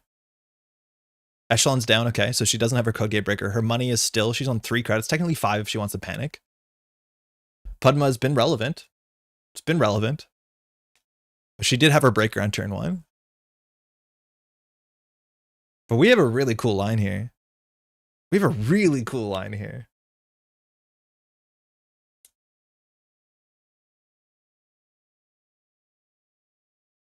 I wonder if she's going to be dissuaded from running the Blade of Barry when it's de-res. I'm assuming not. It's just hard to like have to deal with that. We could draw so many cards. We could draw like 7 cards next turn if we wanted to. Still not at your Digital Life deck somehow. Creative Commission. Okay, well, let's go. Let's race. Okay, res Tranquility, install the Ella Vigao. We could draw cards here if we want to. We're going to gain 2 credits. We're going to advance. Wait, am I missing something? Are we going to Biotic this turn? Oh, we're not going to Biotic. I thought we could do this twice. We can't. I was going to go advance. I don't think we Biotic. If we Biotic, we can advance again. Which means we can score at the Ella Vigao. There's no way. Yeah, you need Biotic to get the double Ella Vigao. There's no way we need the double Ella Vigao. I thought we could just do it. I don't know why. I think we just score this, de-res the Spin Doctor, and Arella a second ablative on there. I think that's good enough. So sports for money. Ella Vigao to de-res Spin Doctor for card draw. And then we install this for free on R&D. Arella the other agenda in? Yeah, actually, you're right. That's That is better. We fire the Tranquility this turn. Is it better? Yeah, no, we're going to just Elevagao next turn. I don't think it is better. This makes it look like we don't have anything in hand. This also is a bit cheaper because we saved the advancement, their install cost. But maybe now here this is going to put her onto HQ, which is not good. I could see it going either way. Like, she doesn't have her breaker yet. I'm assuming this might be on Into the Depths. But we can do the same play next turn, which I think is fine. Pinhole. Oh, shit. Okay. I think we're going to just res the Spin Doctor. There's no way that she's going to target the Spin Doctor, but I might as well just like let her have that possibility. It's usually the Arella that's going to go down. The Tranquility home grid we'd also miss. Yeah, okay. All right, so we had our fun. Never mind, the fun's back. We still got good fun. So we can do Elevagao again. We don't really need to. So I think we just do Arella, install the Hyperloop, put another ice, I think. Getting called out for the common name. It's new for me. Yeah, sure. Whatever, other Eric. I think we just keep pushing. Double Gatekeeper is kind of cursed, but it's also double Gatekeeper. And then next turn, we can score the Hyperloop, Arella in the Elevagao, and go from there. That's a really funny top deck. There's 2 Arellas on the list. This is where, like, contesting the Spin Doctor against Elevagao makes a lot of sense. Okay, she has a click left. So in theory, like, this is where we could get the Elevagao back. I think we either put the Rashida back or the Byride Work Crew back. I think with Sudden Commandment, the Byride Work Crew is a bit more impactful. We also could decide not to res it. She has a click left, which is great. This is such a funny ice placement. This is like the peak worst ice placement, but honestly kind of makes sense. We'd rather have the Gatekeeper on R&D, obviously, for this reason, but I think we're going to go for the Byride Work Crew. It is cost something to trash. It was a good choice before. Yeah, she dealt with it, so she respects it. But she breaks this for free, gets a Coalescence, so she actually makes good money on this run. By good money, I mean 2 credits. I don't want to shuffle with the Spin Doctor. We have Elevagao. Wage Worker off the top again. It is. I don't love trashing cards off the top of the deck, but it was overclocked, so whatever. But I don't know if that's actually a really good draw for us. Rather have Gatekeeper on RD is a funny sentiment. Yeah, no, I know. At some point we'll de-res it. Okay, so we took a click and 4 credits out of her. So this Blade of Aberity was lose a click, lose 4 credits. Man, okay. I mean, and the good thing about this Arella is like it allows us to get the Tranquility every turn. So Hyperloop for 3. Sportsmetal, we don't need the card draw. We need the money. And then we install the Megapre. We don't care what happens to it. Game 2. Like, this is... obviously, we only have 3 agenda points, and we spent so many clicks doing it, but it is really kind of funny. Anacom, good. I tuned out. How do we get advancements on both ablatives? Arella. We Arella'd both of them on, like, weird tempo turns. So we have to watch out for Overclock now, because she might challenge, but I don't know. If she pulls out a Unity, it's still kind of annoying to deal with the Gatekeeper. All right, last click. So Eiko's at least safe. We'll see if she pulls out a Conduit. There's a chance. She actually, no, she can't really afford to. But like, we should get a 3rd ice here. Even a Drafter would be really annoying, but then she just pulls an Icebreaker. So we have 3-point save. Trashing Rashid off the top. Okay. We would put that on the remote server. Okay, so I think we do advance, put the Drafter on R&D, and then we just put the Elevagao on the remote server. So we don't need card draw because we have a Spin Doctor and Arella. So we'll do Arella, the Drafter for free. This saves a lot of money. And then we'll gain 2, and then we can click this into server 4, gaining 2. Wait, you can score that? Oh, hold on. Oh, you're right. We could have comboed. No! We could have comboed. Oh, yeah. We could have just installed the Elevagao, advanced it, and got the Drafter and got the Spin Doctor. Oh, no. I feel so bad. She started her turn, so we can't stop it. Antoine, by the way, congratulations on the weekend. That was sick. Oh, man. We should have gone so hard. We could have even won this turn. We would have been on 5 points. We'd probably win. Oh, that feels terrible. Oh, we could have won. Excellent. How's it going? Like, we probably could have won this turn. Because we would have been on 5 points and we just do Biotic into Megapre. She might be on Clot, but she's actually short credits for Clot. Because Clot SMC is 4, unless I'm missing something. We can still win here. I think there's a chance, yeah. We do advance, score Elevagao, Install Biotic Labor. No, we do have to sudden commandment Biotic. It's expensive, but we might be able to do it. I'm just going to try it. I'm not sure if we can. I think we can. So we'll do this. Sportsmetal. Gain 2. Arella. Install Métropole. Server 4. Gain 2. Choose a card to derez. Oh, shit. Sorry. Oops. Sorry. We'll derez Spin Doctor. Oh, no, that's perfect. No, never mind. All is good.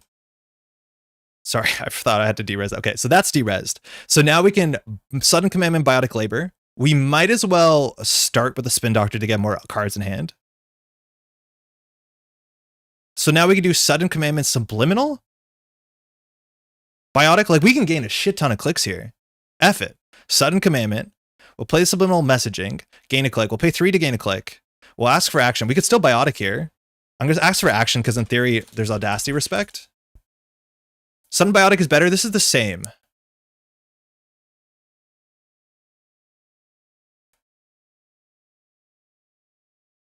Action. Again, she can't produce Clot because she have SMC. She would have to do like Simulchip Coalescence SMC Clot, so it's actually possible.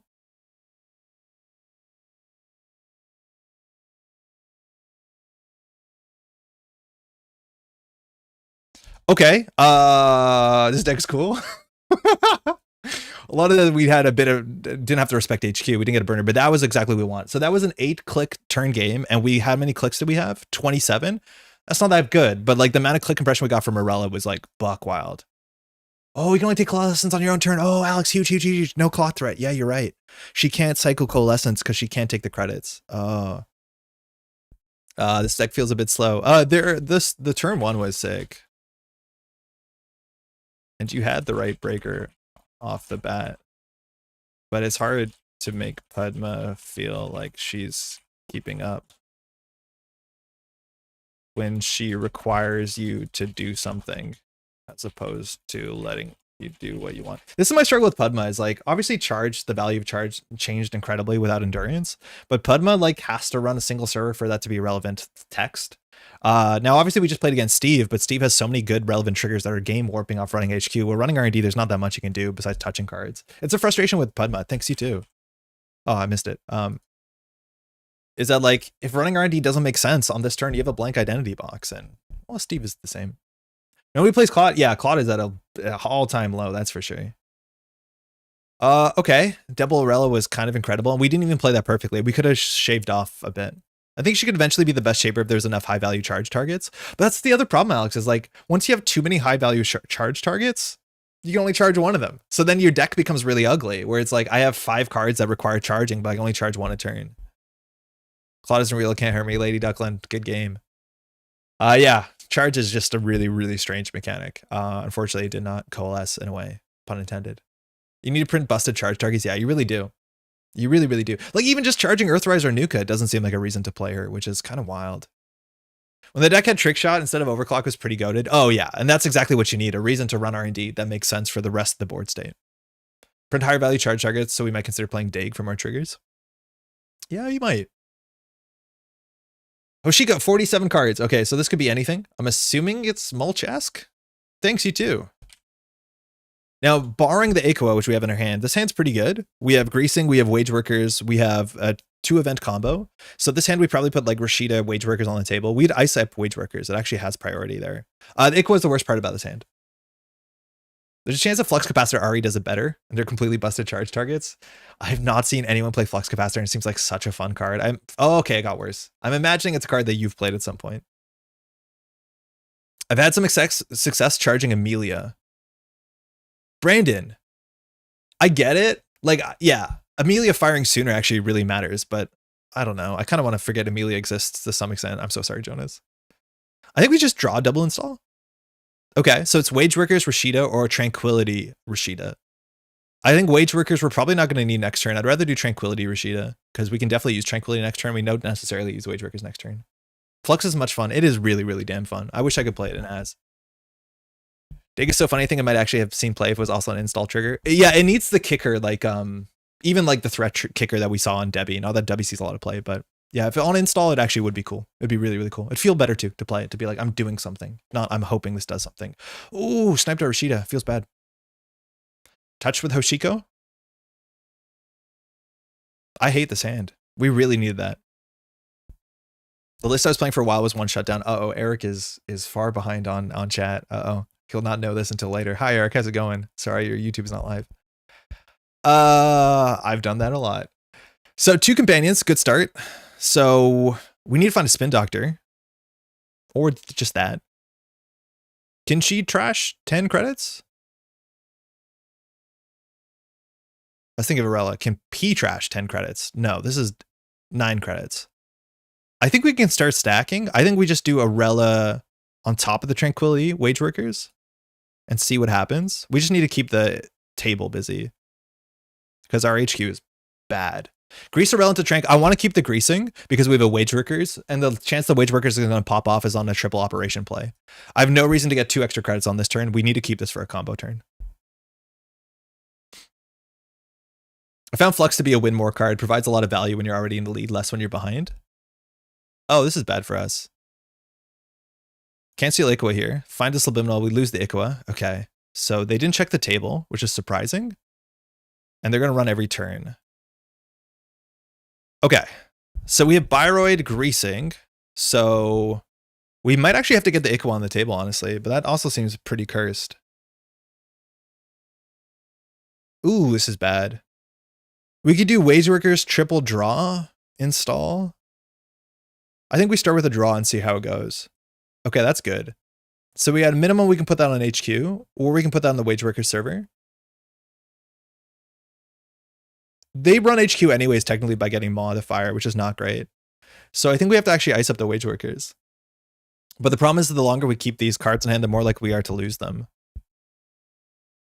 Ooh, I don't know what to do here. Oh, I actually don't know what to do here. Maw is going to be a problem. So we just need to jam on the table. If we put Tranquility in server 4, that's another target server. We can't really put anything in server 1 unless it's specifically like, well, the Biroid Work Crew actually could go in to draw a card. Yeah, maybe we can do that just to get a triple Wage Workers install. Yeah, let's try that. We go for a card here.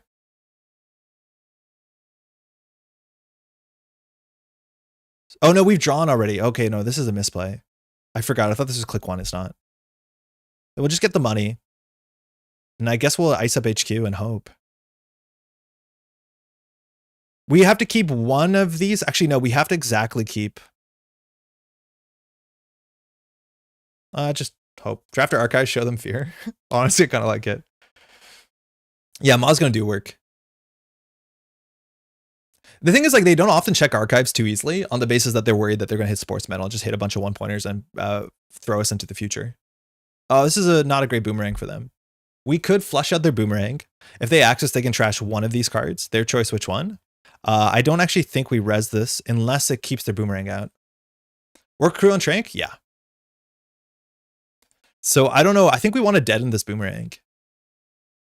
We don't have a lot of ice though. Yeah, no, we have to keep this remote server relevant. We'll res it. I don't love resing on a boomerang on res dice. I'm trying the more that I play to not boomerang on res dice, if I can. Because a lot of times not resing is worse for you.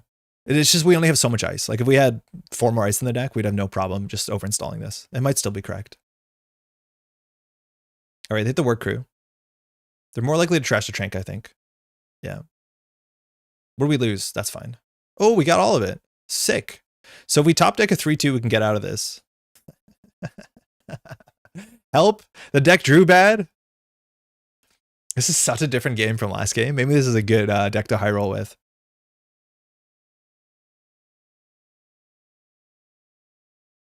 Okay, we can still 3 operation. I think we would.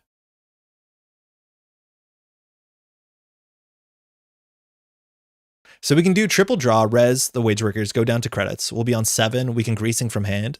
That's probably fine. We can also red level clearance to draw cards. Oh, we could, yeah, we actually could probably do a combo here. So I think we have to red level clearance. And then last click, we can play the Subliminal. So we have a small chance of getting out of this hole. We just need to draw an agenda with this. This seems like we're really, oh, okay, that actually works. So here we can either gain 2 credits or a click.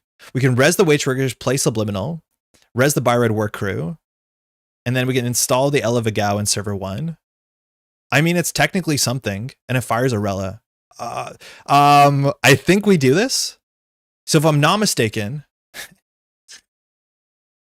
if we get the money here, we can subliminal and gain 2 clicks. And then we can install the Byroid work crew. Yeah, I'm just going to get the credits. I think we're allowed to do this. So we play the subliminal. We get to click back. We get to click back. Oh, I did it wrong. Because we spend 1 gain 2. Okay, so we don't get the credits. We have to get the click. So if we get the click, we can install gain 2 advance, not derez. Yeah, we need to install. Oh, we have a greasing. Oh, hold on. I'm just going to take the click from RLC, not the credits, right?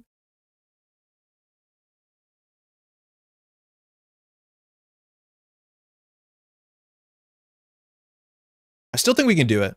I just did the math wrong. We haven't gained any information.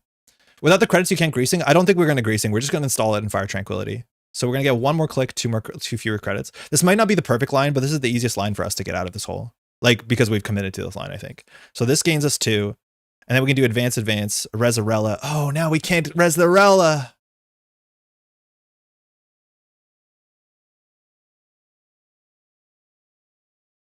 F. What were we meant to do there? Oh, I am lost. What were we meant to do there? We're 1 credit short. I think we just let this cook. You can grease now? Yeah, but it doesn't do anything. You're angling for the Iqua score? No, there's no way we can get the Iqua score. Get the WW click back? We've already got it off of operation. Like, you can't do operation again. How many installs have we done? That was an install action, so it doesn't count. Yeah, we played 3 events. We played red level, subliminal. Oh no, we didn't?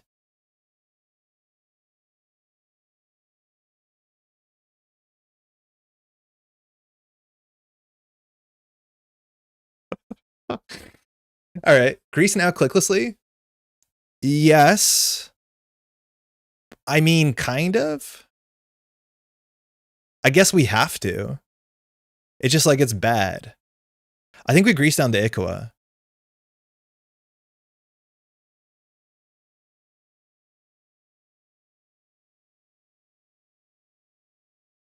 Okay, that was good-ish. Don't worry about it.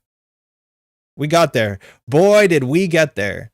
So I think we draw 2 cards, so we have an Arella trigger. We're gonna need money, though. No.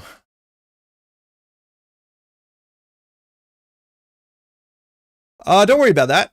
That was as good as that could have been. In hindsight, we should have Arella'd the Iqua, so it would have an advancement on it.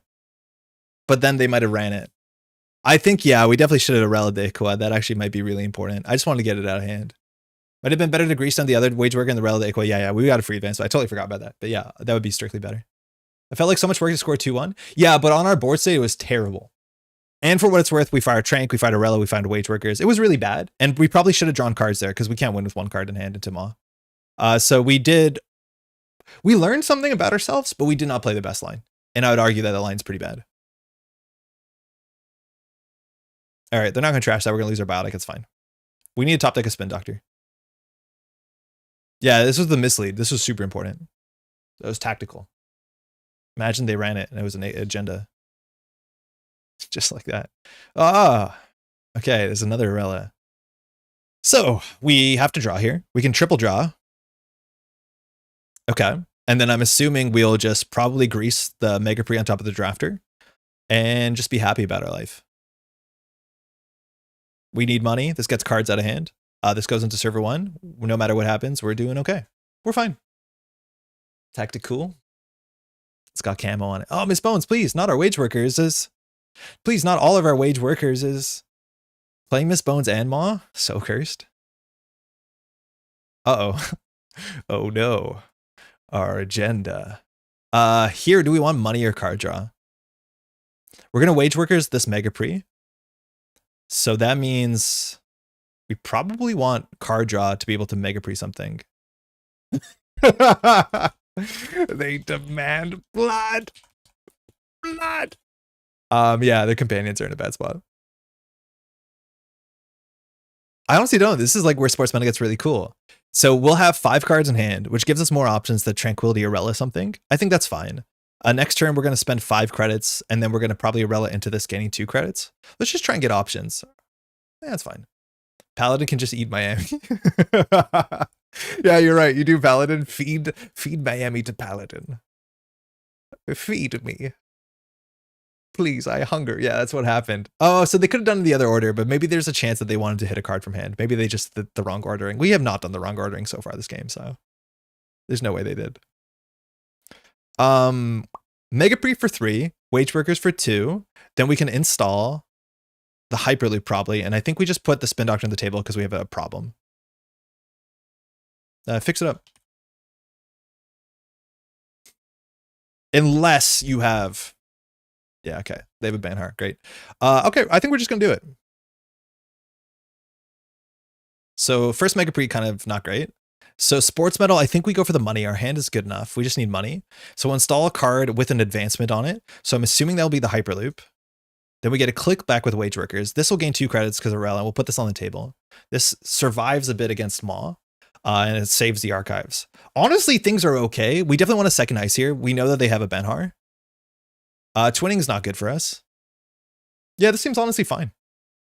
They're going to run every turn with Hoshiko, which is pretty good. But this is like definitely a board state you can have and not feel bad about it. The question is when they're going to mass Disrespect. Oh, they actually haven't touched a card here. I think we're going to do this. They either trash this to charge the twinning, which they've already charged, or they trash this. Don't trash this for Maw. To some extent, I don't want them to trash this because we have Elevagao, but I think we're just going to get the Ikwa back in the deck.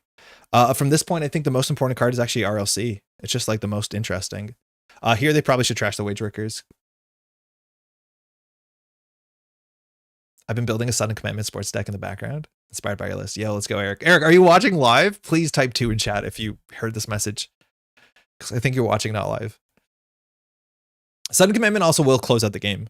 Okay, so they're accessing last click against sports. That's fine. They can see 2 cards here. That's fine too. Next turn, we can score the Vitruvius from hand. Can we? Oh, the fact that you can do Wage Workers advancements that cost a couple cards. Yeah, maybe we can. Arella, Gatekeeper. Okay, we lost the Vitruvius. Arella's only from HQ. Okay, bummer. So I think we do the Spin Doctor shuffle. I think we do advance, score, advance. Oh, we can still do something cool. So we do advance, score. We do Hyperloop for money. We do Arella for the Elevagao. We put that in server 1. We're going to get money here because we have card draw. Then we're going to gain 2 credits. We're going to put Spin Doctor. Oh no, then we have to advance once more. Then we get a click, so we install the Spin Doctor. Then we res the Spin Doctor. Then we score the Elevagao, and we de-res the Spin Doctor. Holy shit. We could have gone for Sportsmetal draw, but I think we have enough draw with a de-res Spin Doctor. Then we get an Arella, which we have to deal with twinning. So I think we're going to put the Gatekeeper on HQ. We already fired Tranquility Home Grid.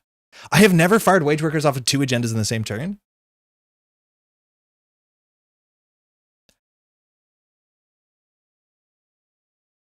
This is cool.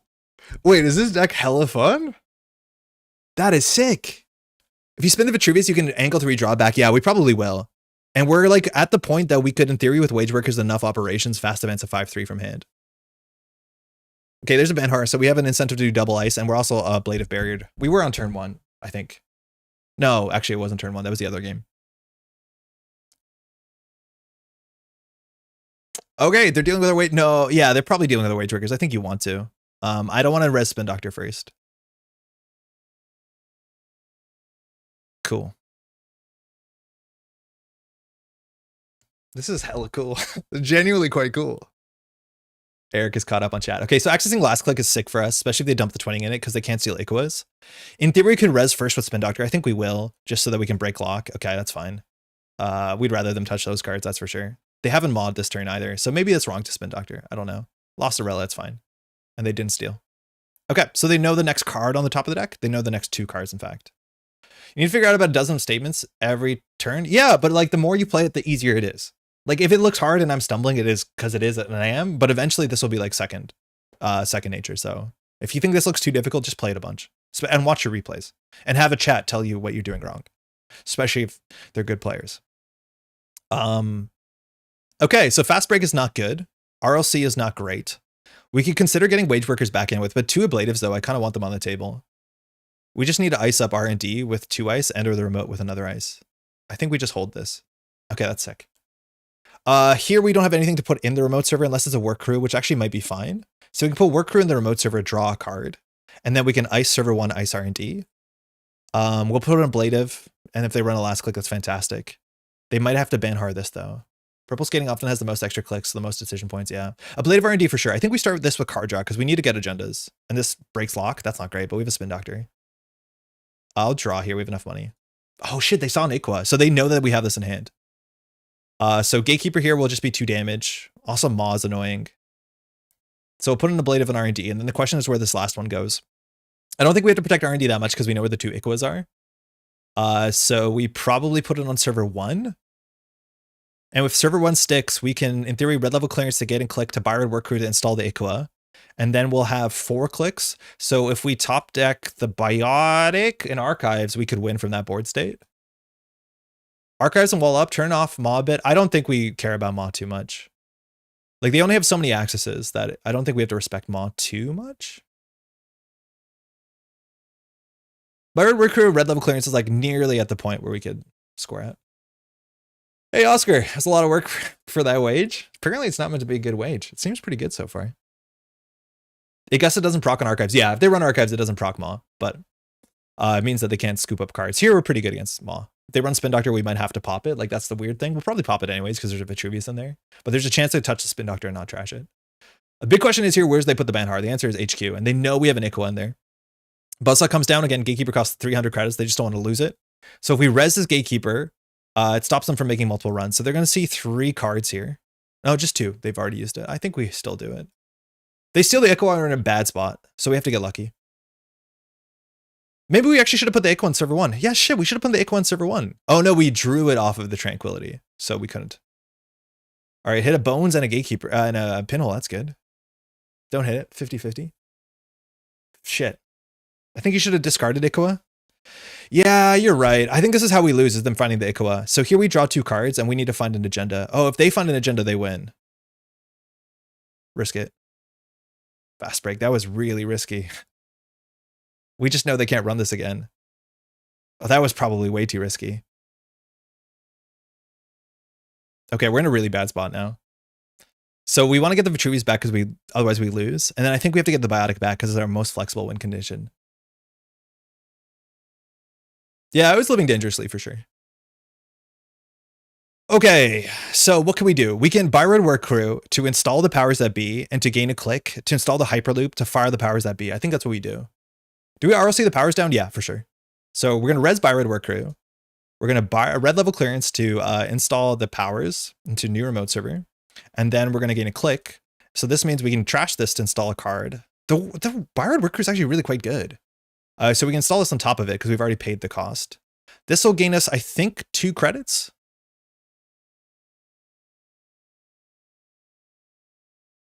No, I think we draw a card. Oh, that's good. I think you can win based on vibes. I don't think we can win based on vibes, but we can do some cool stuff here. So now this trigger is really important. So score. So we can always get the Trank to fire. Arella, we probably have to ice up R&D. Yeah, I don't know what powers we bring back. I think we bring back Rashida and push Rashida in server 1. Because if Rashida fires with sudden command, we have a way out. So Sportsmetal, we get credits for sure. Oh, no, not for sure, because we have a Hyperloop pending. That might be wrong. So we'll get credits. Powers, we put a Rashida, and with Arella, we'll ice up R&D, because that's how we lose. We need to keep the sudden commandment safe from Maw. And now running HQ costs a credit, so it's unlikely, let alone it has a trash cost. The other options, we could put a Spin Doctor on the table. Spin Doctor actually might be a bit better, because it allows us to... Yeah, Spin Doctor might be better in server 1. I was also not live. Oscar, we got him. Yeah, I think we go for the Spin Doctor. It makes the sudden commandment a 50-50. But they'll probably put the pressure on the remote server this turn. We don't have a Spin Doctor in archives. What else could we do? I think it's a Spin Doctor. To install the powers to deny Maw. If they spend a click running Maw to trash one of our cards in hand, we're not that upset. They're much better off just running HQ for credit and seeing 2 cards. I'm not too concerned about Maw here. But you're right, we could always install on top of that. Oh, it's going to be 100%? Ooh, maybe Arella is better. That's annoying. Yeah, this might make them run the remote. Like if we have an agenda, we'd get it out of hand. So they probably still Maw here.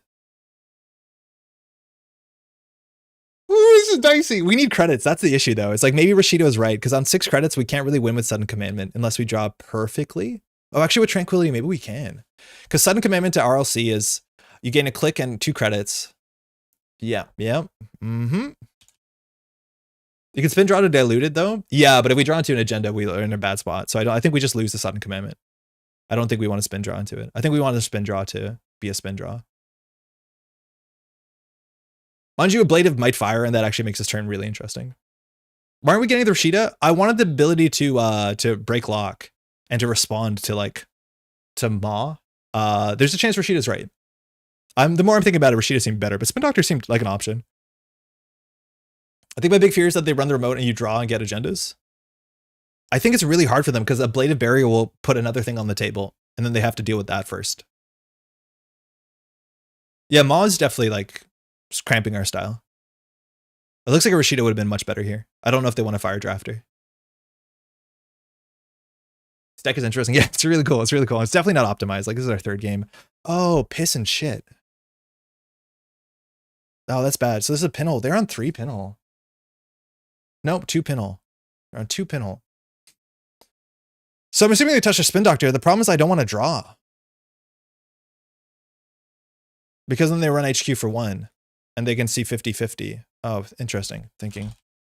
This makes it obvious a Spin Doctor if you think here. So we should have known what to do in the pinhole. Because the more we think, the more obviously it's a Spin Doctor. Wait, I don't think If we res Spin Doctor, we draw 2. They can run HQ and see 2. No, not easily. Oh, they can. They can always... No, they can't. When I got it's a much ruder t-shirt, that's for sure. Also, it was nice sharing a microphone with you on the weekend. Hopefully you're doing well, man.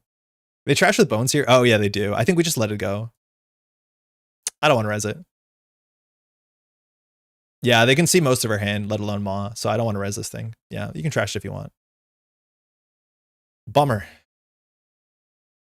Not if you pop it, though. Yeah, but then we'll still have 3 cards in hand and they can run HQ and then they can, firstly, they'll get Maw off of Arella and then they can see every card. So if we res the Spin Doctor, they literally will access every single card in our hand. Holy shit, we keep a Sudden Commandment. Yeah, if we pop the Spin Doctor, they would just access powers Arella and just Maw and then they'll go, okay, we can win. What do we need to get? For this to be good, we need a top deck, one of the 2 red level clearances. Just do it? Yeah, okay, that's the... Ah! We did it! Gain a click? Gain 2 credits? No, that's not right. No, that's fine. Pay 3. Install on server 1. Gain 2. Win the game. Sometimes it just be like that. Sometimes, why are these triggers happening? We win the game. Let the Mega Pre be a trigger. This is such BM. Good game. Ooh, Heart of the Cards. We've been just ripping that. The mandate is really, really good. I had to top deck the cheap operation. And yeah, that had to be exactly the operation. I did top deck the 1-1-3. So if we res with Spin Doctor, we would have lost there. Our opponent had really good chances to get out there. Ultimate slow roll. I can't. I could have said no, I guess, on the triggers, but like, wait, this was sick. That was really, really fun. Maw's an interesting problem. That's the strongest mandate in at the moment. I drew Finale the last turn, was trying hard to find either Cleaver or Boomerang for it. Oh, cool. Yeah, and it's sick. I should just res all. You have some tricky ablatives to play around, but I think, but the deck has so many agendas. Being on 6 points is super tough. I possibly should have made you double res, but I would have given you Rashida. Yes, yeah. They were worried about ablative. I think they knew we had an ablative either because of context, but they might have seen one off the top of R&D. More boys should go on a little mandate. That sounds like it doesn't sound great. I'll play. Thanks again. Hey, cheers. You too. Oh, they left. Hey, good game. That was really cool. 3x pinhole is hot right now with all the expected ag. Yeah, it's a weird thing about ag is like pinhole is really valuable because shutting down La Costa Charlotte is like how you win the game. But also you just need to brute force them. Like the first one gets booped, the second one you need to land. I'm a big 3 pinhole believer though. Like I've brought 3 pinhole to tournaments and been like, yeah, that's just sick. But if I'm playing criminal, more easily. Yeah, this just looks like good stuff, Hoshiko. Honestly, like I'm not sure if Ma is the right console for the meta right now. I think it does Mari, it's fine. It's just like kind of slow. And then the issue is like those Mari decks right now are not playing agendas that you're tricked to steal if they're playing, Degree Mill. But it can be disruptive. I'm not sure if it's the right console. It's really, really good though. I think No Trick Shot should push the meta more towards Pinhole. It's a good run event. It's a really, really good card. Pinhole is just so flexible. And like there's so many board states where like, oh, Pinhole, we lose. Like you feel it. You remember that when it happens. All right, we can do one more of this. This is really fun. If you're just tuning in, how's it going? Happy January. Big tournament went on this weekend. Got to see a lot of new modern Netrunner. I got a GNK in like 2.5 hours, so I have to go that. I was going to play PE. I might just play this though. I just like playing PE though. I don't know what I'm going to do. And then we got some ONR this weekend, which is sick. Tree Shot was often need to deal with the gross remotes on tempo. Yeah. Hey, Tron.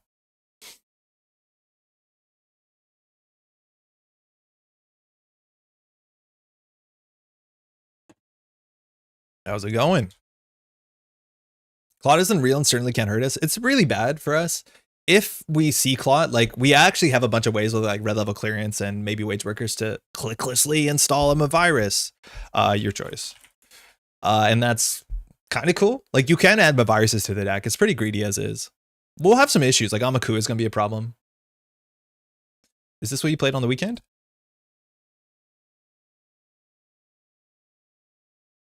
Thanks, you too. All right, opening hand, 2 ice, greasing red level clearance. Again, I've been trying to greed these for combos and it's largely turned to be okay. Okay, cool. Early Vitruvius is not what we want to be scoring, but we could just push that out behind a gatekeeper and say, I don't give a shit. Like excuse me, the language, greasing the palm Vitruvius gatekeeper. If we have a wage workers, it's even better because we want a Vitruvius with a counter, but I honestly feel like we can score out a 1 credit Vitruvius. This is not my favorite hand. Is there anywhere to watch the most recent tournaments using the newest standard list? I'm just getting into the game and want to watch more. Hey, Arstades, welcome to the game. Yes, the tournament this weekend was streamed on a YouTube channel called Axu Netrunner. I'll give you the link right now in stream in chat, so you can link that in there. Otherwise, if you go into Always Be Running, which is the website where people post tournaments, most people, if there was a VOD, will include a link to the video to watch it, whether it's an online or in-person tournament. For what it's worth, ABR was down most of the weekend, so I don't think Man of the Moon has updated it, or Axu is. But if you go down here, usually there's a section for like videos that will eventually be filled in. So that's a really nice way to check. But you can also, if you're in green level clearance, you can ask around a fair bit to be like, was there a VOD? I do. Tron kept. Ooh, that's bad. Welcome to the game. I reckon you could IA here, push for the Vitruvius counter. It's so weak into Boomerang though. It's weak into Botulus. I don't love that. I do think like Botulus and Boomerang are really powerful right now. And I think if Tron played on the weekend and made some changes, that's probably a pretty reasonable change. So I'm not huge into it unless we also like red level clearance to get 2 ice down. That could do it. Awesome, dude. Thank you so much. Of course, my pleasure. I did some casting on the weekend, so I'm excited that you can watch it. But it's always please ask questions, especially if you're new to the game. Welcome to the game. You made a cool choice. I'm just going to go for it. Like we could red level clearance to get the ablative, but then we're just holding an Ikawa and no doubt Tron's going to run HQ. So it's either we double ice this and play a really cursed game or we just click for a credit. We could also ice HQ. Honestly, yeah, it's probably fine. And then this just looks like a Rashida or whatever. Well, maybe it gets pinholed. That would be the best case, maybe. Hosh is unlikely to break in turn 1. I think the Hosh decks with like Boomerang and Botchus might just send it. I don't know. If you advance it, they'll definitely try and run it. Like they'll face check and then try and deal with it. Admittedly, like Gatekeeper's a bit harder, but I don't know. Do you want to do it? Do you want to red level clearance Arella, score Vitruvius, get Arella? Ooh, so many options. Do it is so bad. It's not good. There's no way it's good. We gotta be serious. We're playing against Tron's gonna crush through us. We're not scoring that Ikawa. Yeah, that's the thing is we have to Arella the Ikawa. So if we Arella, red level Arella, so we get a click, we install this. Then we do triple Vitruvius and Arella. We spend 5 credits, we get 2 back. We're on 4 credits. We install an Ikawa with advancement. It's pretty bad. Other option is we can red level clearance just to push ourselves forward to draw 2 cards and then pre-advance the Vitruvius, get another ice or get the Arella on top of it. I'd rather do that, I think. I'd rather score the Vitruvius with the Arella. So I think we're just going to set up. So we'll draw 2 cards for options. That's better. But skateboard tricks, yeah, but we can do the skateboard trick on the following turn. We're going to do that, what is it called? Marshmallow game. We're going to hold off for a later reward. People call it edging. The internet's really into it. Sorry. Well, game 2. So we'll put this on the table. And I think we'll just put the Byron on the table to keep Tron busy. We can also pre-advance the thing, but whatever. Dear Lord Jesus. Marshmallow edging. Okay. All right. Hey, Crank, how's it going? Yeah, I hear your ears pricked up. We're running this. Gatekeeper, we kind of got to do it. That's fine. We can de-res these things later. Being an edgelord is back and so. How was Sonic 3, by the way? Wait, did you see Sonic 3? Yeah. Draw as many cards as we can. Shuffle nothing. No remorse. Amazing. Okay, good to hear. I think I saw one of the Sonic films. Please change the stream accordingly. I can't do that. Strike Fund, there's the boomerang. We tried to warn you. We kept the Ikawa. Yeah, we want to keep points. We could put it back in R&D. I don't want to show Tron there's in there. So this is now bad.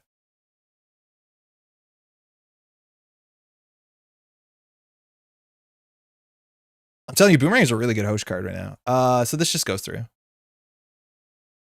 No, my Arella. Here, we kind of need cards. We have no, well, we like triple install. We do Wage Workers, Powers, Trank. I think that's fine. The Gatekeeper is now a bit of a liability. So we'll go for credits, actually. We need credits. We have no credit gain in our hand. Share on Naomi and convince Tron that Nikwa and just jack out. Sure you want to access? Okay, that's cool. Not great, but cool. So we'll just set up Elevagao Powers. And we can de-res the Gatekeeper if financially it makes sense. Again, we could have res the Wage Workers to get a click this turn. I don't like to do that. I'd rather have Tron worried about what this is. I don't care about the credit. I don't like pre-resing Wage Workers. Not that we do much with the last click. Take credits, triple install Drafter. There's the Buzzsaw. Okay, so what do we have at this turn? We can power. Yeah, we have a lot this turn. Now, if I'm not mistaken, if you powers that be Arella, it won't trigger, right? Because it wasn't there for with agenda being scored. It's checkpoint rule, please, right? Oh shit, Spin Dog, that changes it though. This is what we in theory want to Elevagao. That's right, okay. But why does it work in op when you pull? Oh, because Azef is a cost. Yeah, Azef is a cost to score. Good turn to de-res the Gatekeeper. It seems like it is a good turn to de-res the Gatekeeper. So we do install advance. We can't get a click from this, so we'll just send it. We'll gain the money. This is why you play 3 powers. We'll score this. We will Sportsmetal for credits. So we'll do powers first. So it's probably the Arella in server 1.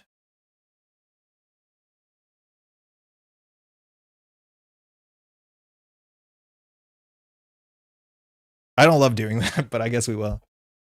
Yeah, you need to install it as a cost. Yeah, that makes sense. She never left. She really wanted to be there for that, though. That would have been very, very quite good. Spin server 1 may make them run it. Oh, from hand? Yeah. But I think Tron's okay letting us fire a Gatekeeper. Like, he needs to get it out of the way. This he might not run, but he's fine face checking into a Gatekeeper. I'm pretty sure. Because he needs to deal with it before it actually really matters. And if it matters then, it matters then. He might just wait for a boomerang. If that's the case, like our next turn is probably Spin Doctor to draw, Drafter install. We'll basically do a Wage Workers trigger this turn. Man, I keep forgetting we put this in here. Are we playing Asset Spam Carry? We're actually not. Our deck does have like 9 or 10 assets, but we're a fast advance combo.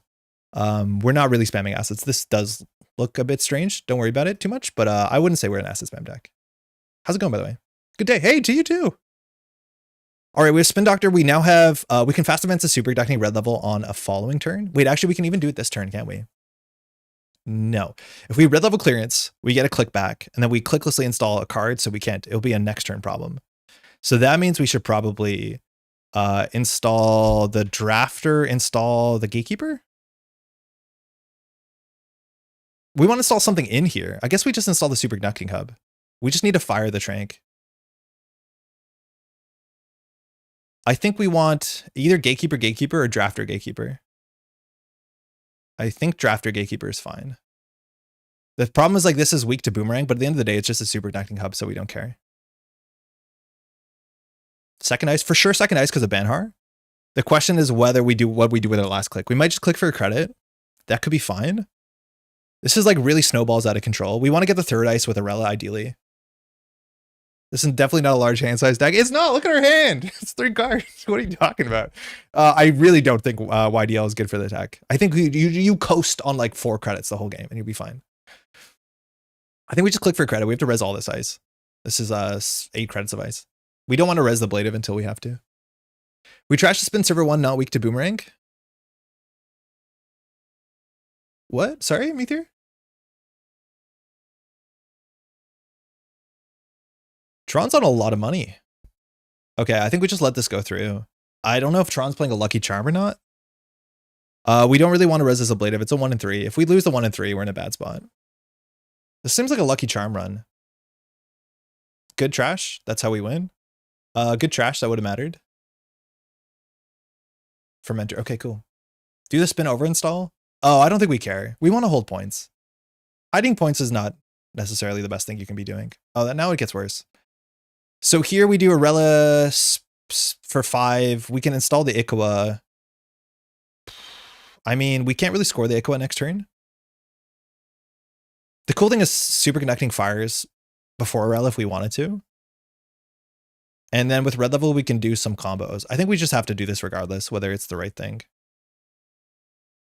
Imagine scoring Luminal. Like so many of these turns would be just messed up with Luminal. So we'll do superconducting because we're always going to draw 2. So our hand size is now good. Not a hand size deck. Don't even. We want to install something in server 1. I would love to draw a smaller agenda. In theory, we could Sportsmetal to draw 2 more cards and hopefully find not an Ikawa because that's the only agenda we don't want to push out here. And then if we, no matter what, we're going to get 2 credits. So the question is, do we want to be on 6 credits or on 4 credits? We probably need 6 credits. I just have no interest. We could push an advanced spin. Yeah, and bait them. Yeah, we can. It's just not much of a bait. I mean, it's what we do because we don't want to push the Ikawa. Gain 2, and then we'll Arella the spin. Seems like someone didn't find something to push. No.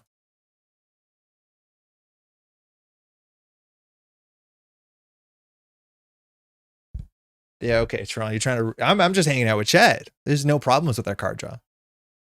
You can overdraw with Trank and Sports. It's a bit harder because we have 7 hand size now. Well, we could. We probably have to res this now. It takes a card out of hand, but you can't run it back. Boop. Good. We can de-res those later. We're on 4 credits. Tron knows it's a gatekeeper, which is broken for like 10 credits. I'm not sure if Tron's a Takobi or a... There's actually a chance that you only play like Leech and then you play Boomerang and you don't have to play Takobi or Turbine. Kind of like Sokka winning Worlds in Barcelona. I also don't know if we remove this Spin Doctor from game. We probably don't. I think that's actually a really good heap to choose from ablative. If the Work Crew was a Bass, we could throw in the Ikawa score next turn. We still can do it though. Like Byroad Work Crew, red level clearance works perfectly. I don't think it's a big difference, is it? Oh, that's good. I think here we draw cards. No, we have a Spin Doctor. We'll get money. Sure, Gramble off the Mystic. Okay. So here the question is whether we read Spin Doctor before the mandatory draw or not. We're definitely going to get rid of the Spin Doctor. So I think we actually just trash the Spin Doctor to get it back with ablative. So I'm going to trash this Spin Doctor and res this Spin Doctor. Okay, that is really good. Unfortunately, the Spin Doctor here, we need to destroy it. Oh, shit. Okay, hold on. So we can get to game points. We have a couple lines. I think we want to score the Vitruvius. So we probably do Byroid Work Crew. And then we red level clearance, gain a click, gain credits, or we actually could install a card. We don't need to, but we could install a card. Get the Vitruvius in the server, gain 2, score it out Arella, the Elevagao. Do we have an Elevagao double combo here? If we push the Elevagao, we don't have a good, we could de-res the Blade actually, and we'll be on threat. That's kind of fine. We're on threat. I honestly don't think we use a Spin Doctor. No, we probably do to put red level and greasing back in the deck. We'll remove this Spin Doctor, and then we'll just do the combo.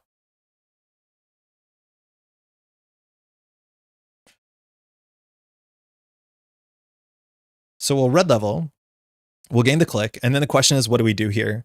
I wish we had a powers from hand. Double Eli and Aquan, they're mode for game point. What's an Eli? Oh, you're saying Eli like Elevagao. Oh, I think you meant Eli 1.0, which is commonly. We can't do double Elevagao. So we can install, I think we just take the money here. So if we install Elevagao, we can advance it, and then we can get another ice here. The problem is like, we know there's a boomerang in rotation, and this is a gatekeeper, this is unknown. Yeah, it's only a single Elevagao here. This might help. So I think we just get the Vitruvius out of hand.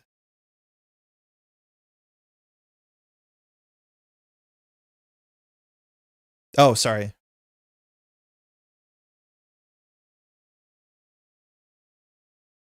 That.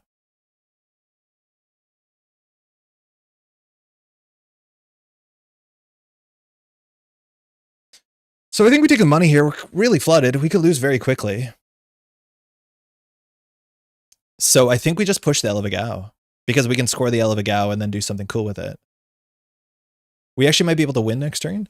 We're on 6 credits, which is exactly what we need to some extent of all we need. You can threaten to score both next turn. Yeah, here we are threatening it. So now we have to res all our ice. So this means that the gatekeeper will be broken and we'll lose the Elevagao, which means we'll gain 2 credits. So we have to think this through. Again, Banhar is here, so he's calling the bluff. At a minimum, we can res the drafter. And then if you want to get through the gatekeeper, you have to boost 3, 6, 9, 10 credits. I feel like spending 3 for 10 is pretty good. And then next turn we can recover. There's actually a big chance we should have pushed the Elevagao here. Sorry, the Megapre here, maybe? Whatever, we'll figure this out. HQ is safe this turn. Because the Elevagao has good value. Yeah, we're going to make him spend. No, he has like a fermenter, so it's whatever. Strike fun too, okay.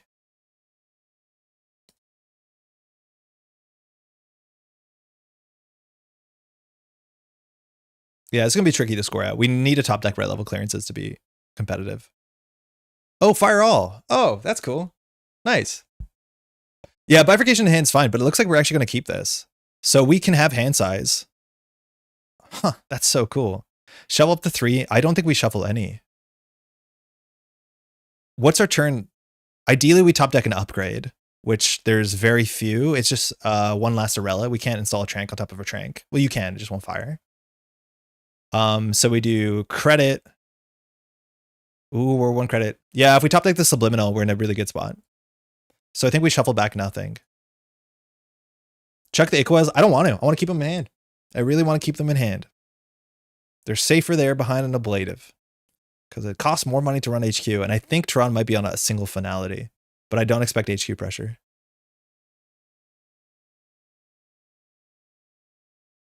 The original greasing, when it exists back in the day, cost 2 credits. The fact that it costs 3 actually does throw off a lot of my calculations. I always think this card costs 2. Because that makes a lot of sense. But I do think it's good that the cards, like rebounding from cheap credits is an issue I think NSG is going to run back into. We already know it's a pain point of theirs.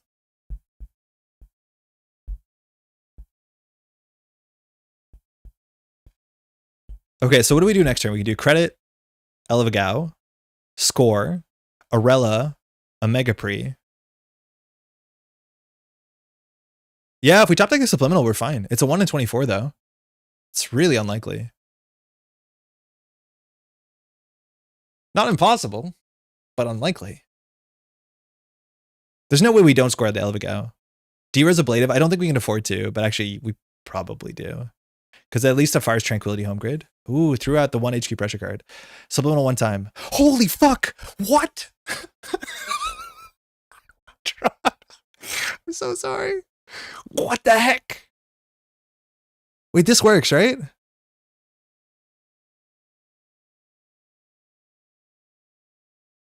Um. Uh.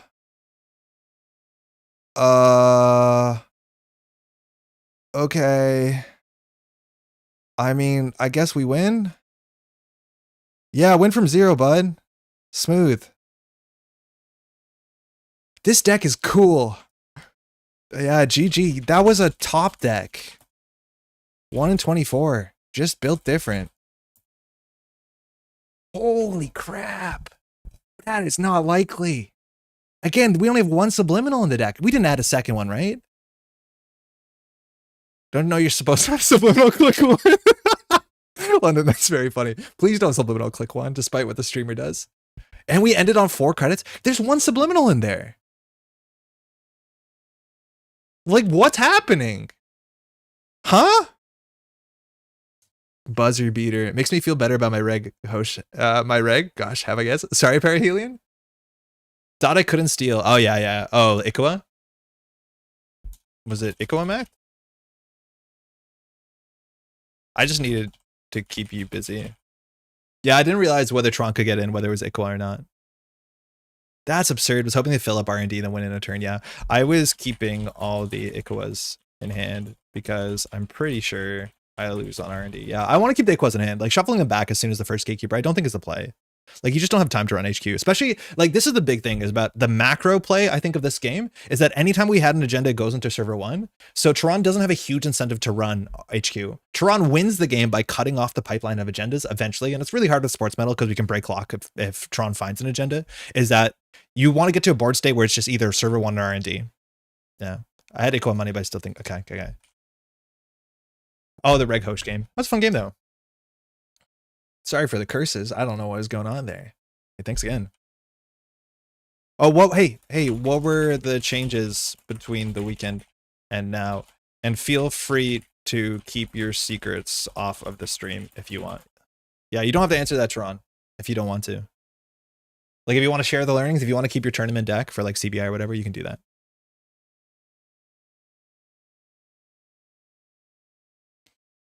All right, I'm going to take that as, oh no, Tron typing, nothing of note. Okay, cool. Minor stuff. I'm really interested to see what people found from the tournament on the weekend and how that's going to change deck building. Okay. This seems like a deck maybe to play. Should I play this tonight? Playing with companion ratios to trigger Keiko at a rate that I find. Oh, super cool. That tracks. Yeah, we didn't see a console. I'm assuming Tehran is on Keiko as opposed to Ma. Yeah, oh no, we saw Keiko. Okay. Hey, thanks again. Hey, cheers. This has been very fun. This has been really, really fun. Yo, shout out to the stream on Thursday with Pat. Like, the deck we built was actually really, really fun. Like, surprisingly good, lat. It was a really good time with Pawn Shop, which is really, really cool. But yeah, okay, we played 4 games. Didn't drop a game. Some close ones for sure. I forget how much I love Arella. Maybe something like this will need to be my CBI plan. I do think you can just like rip through and draw really well. I don't know what's your natural enemy, right? Like Ma's pretty bad into you, but if you're very, very aggressive, but I do think obviously like this is the problem. Watch me play a list that I build and then play 4 or 5 games with it is not a tuned list. So a lot of people will play an archetype like this more and find out something we haven't learned. Whether Byred Work Crew is just worse than Bass, I don't know. I like Byred Work Crew. It's kind of cool. So, and you just beat Ma a couple of times. We played against Ma once. It was tricky though. It was tricky. It was not the easiest thing. All right, this stream's gonna be a slightly shorter. We've been on for about 3 hours, but we have GNK, so I got more Netrunner in me, and I have to go find dinner and build decks and stuff. Yeah, even before tuning and practice. Yeah, I gotta get some tuning in. That's the biggest issue. Is I don't have tuning time on this channel. We just generally don't. We just play a thing for a while and then go into the next thing. But hey, such is content. Good luck and have fun. Thank you. I want to give a huge thank you to all these names here and more. We're supported on Patreon. I think we just got a new recent patron to the Sure Gamble tier, Polynomial C. Whether that was the same person who popped in and said with their like kind of memory handle name. Thank you so much. Really important. This doesn't have the new name in it. I have to fix that, but we'll get that in soon. If you want to take a second to like the stream, it really helps the channel. We've been a bit behind on video content. I'm not sure what to do next for video content. We'll probably do some deck dives. Maybe if the GNK goes well, we'll just get some focused gameplay on a non-stream type format, which I think would be fun. Of course, also there's daily cast patrons. You don't see their names here, but I do really appreciate all the support and allows me to take time off on Tuesday afternoons to hang out and do stuff like this, which is honestly an absolute treat. So I cannot say thank you enough. If you see your name here, by the way, and you want a little logo next to your name, you might see a couple names that have a little bit of a like a vanity badge. Please let me know, hit me up. Even if you don't have the badge, to be like, oh, just give me like the emoji for a wolf. Like I'll do that. Like it's that easy. And it's a nice little thank you. So do not feel like you're putting me out by doing the cool thing that makes this page even more fun. I think that's mostly it. I'm still not sure. Let me know in chat if you think we should play Sportsmetal at the GNK as opposed to like playing PE, because I think both of them are kind of guilty pleasures in different ways. I'll hang out in chat here for like a minute before we can come to a consensus, but I'll do whatever I think people think is fun, because we got to get data to some extent. Cool. CBI's in 2 weeks. I think we'll be hearing from Null Signal Games soon enough when it comes to how they're streaming it on what channels at what times. You know, all the dates are up. I don't think you can sign it up yet. I think I'm not sure if the registry has closed or not. I'm assuming it has, but maybe it hasn't. Definitely you should play sports instead of PE. Okay, Antoine. One of them I have sleeved up. Let's just say that. Anyways, I think that should be it for today. We'll be back on Thursday. I think that's mostly it. Thanks so much for hanging out. Sorry it's a short one, but we have stuff tonight as well. Cheers.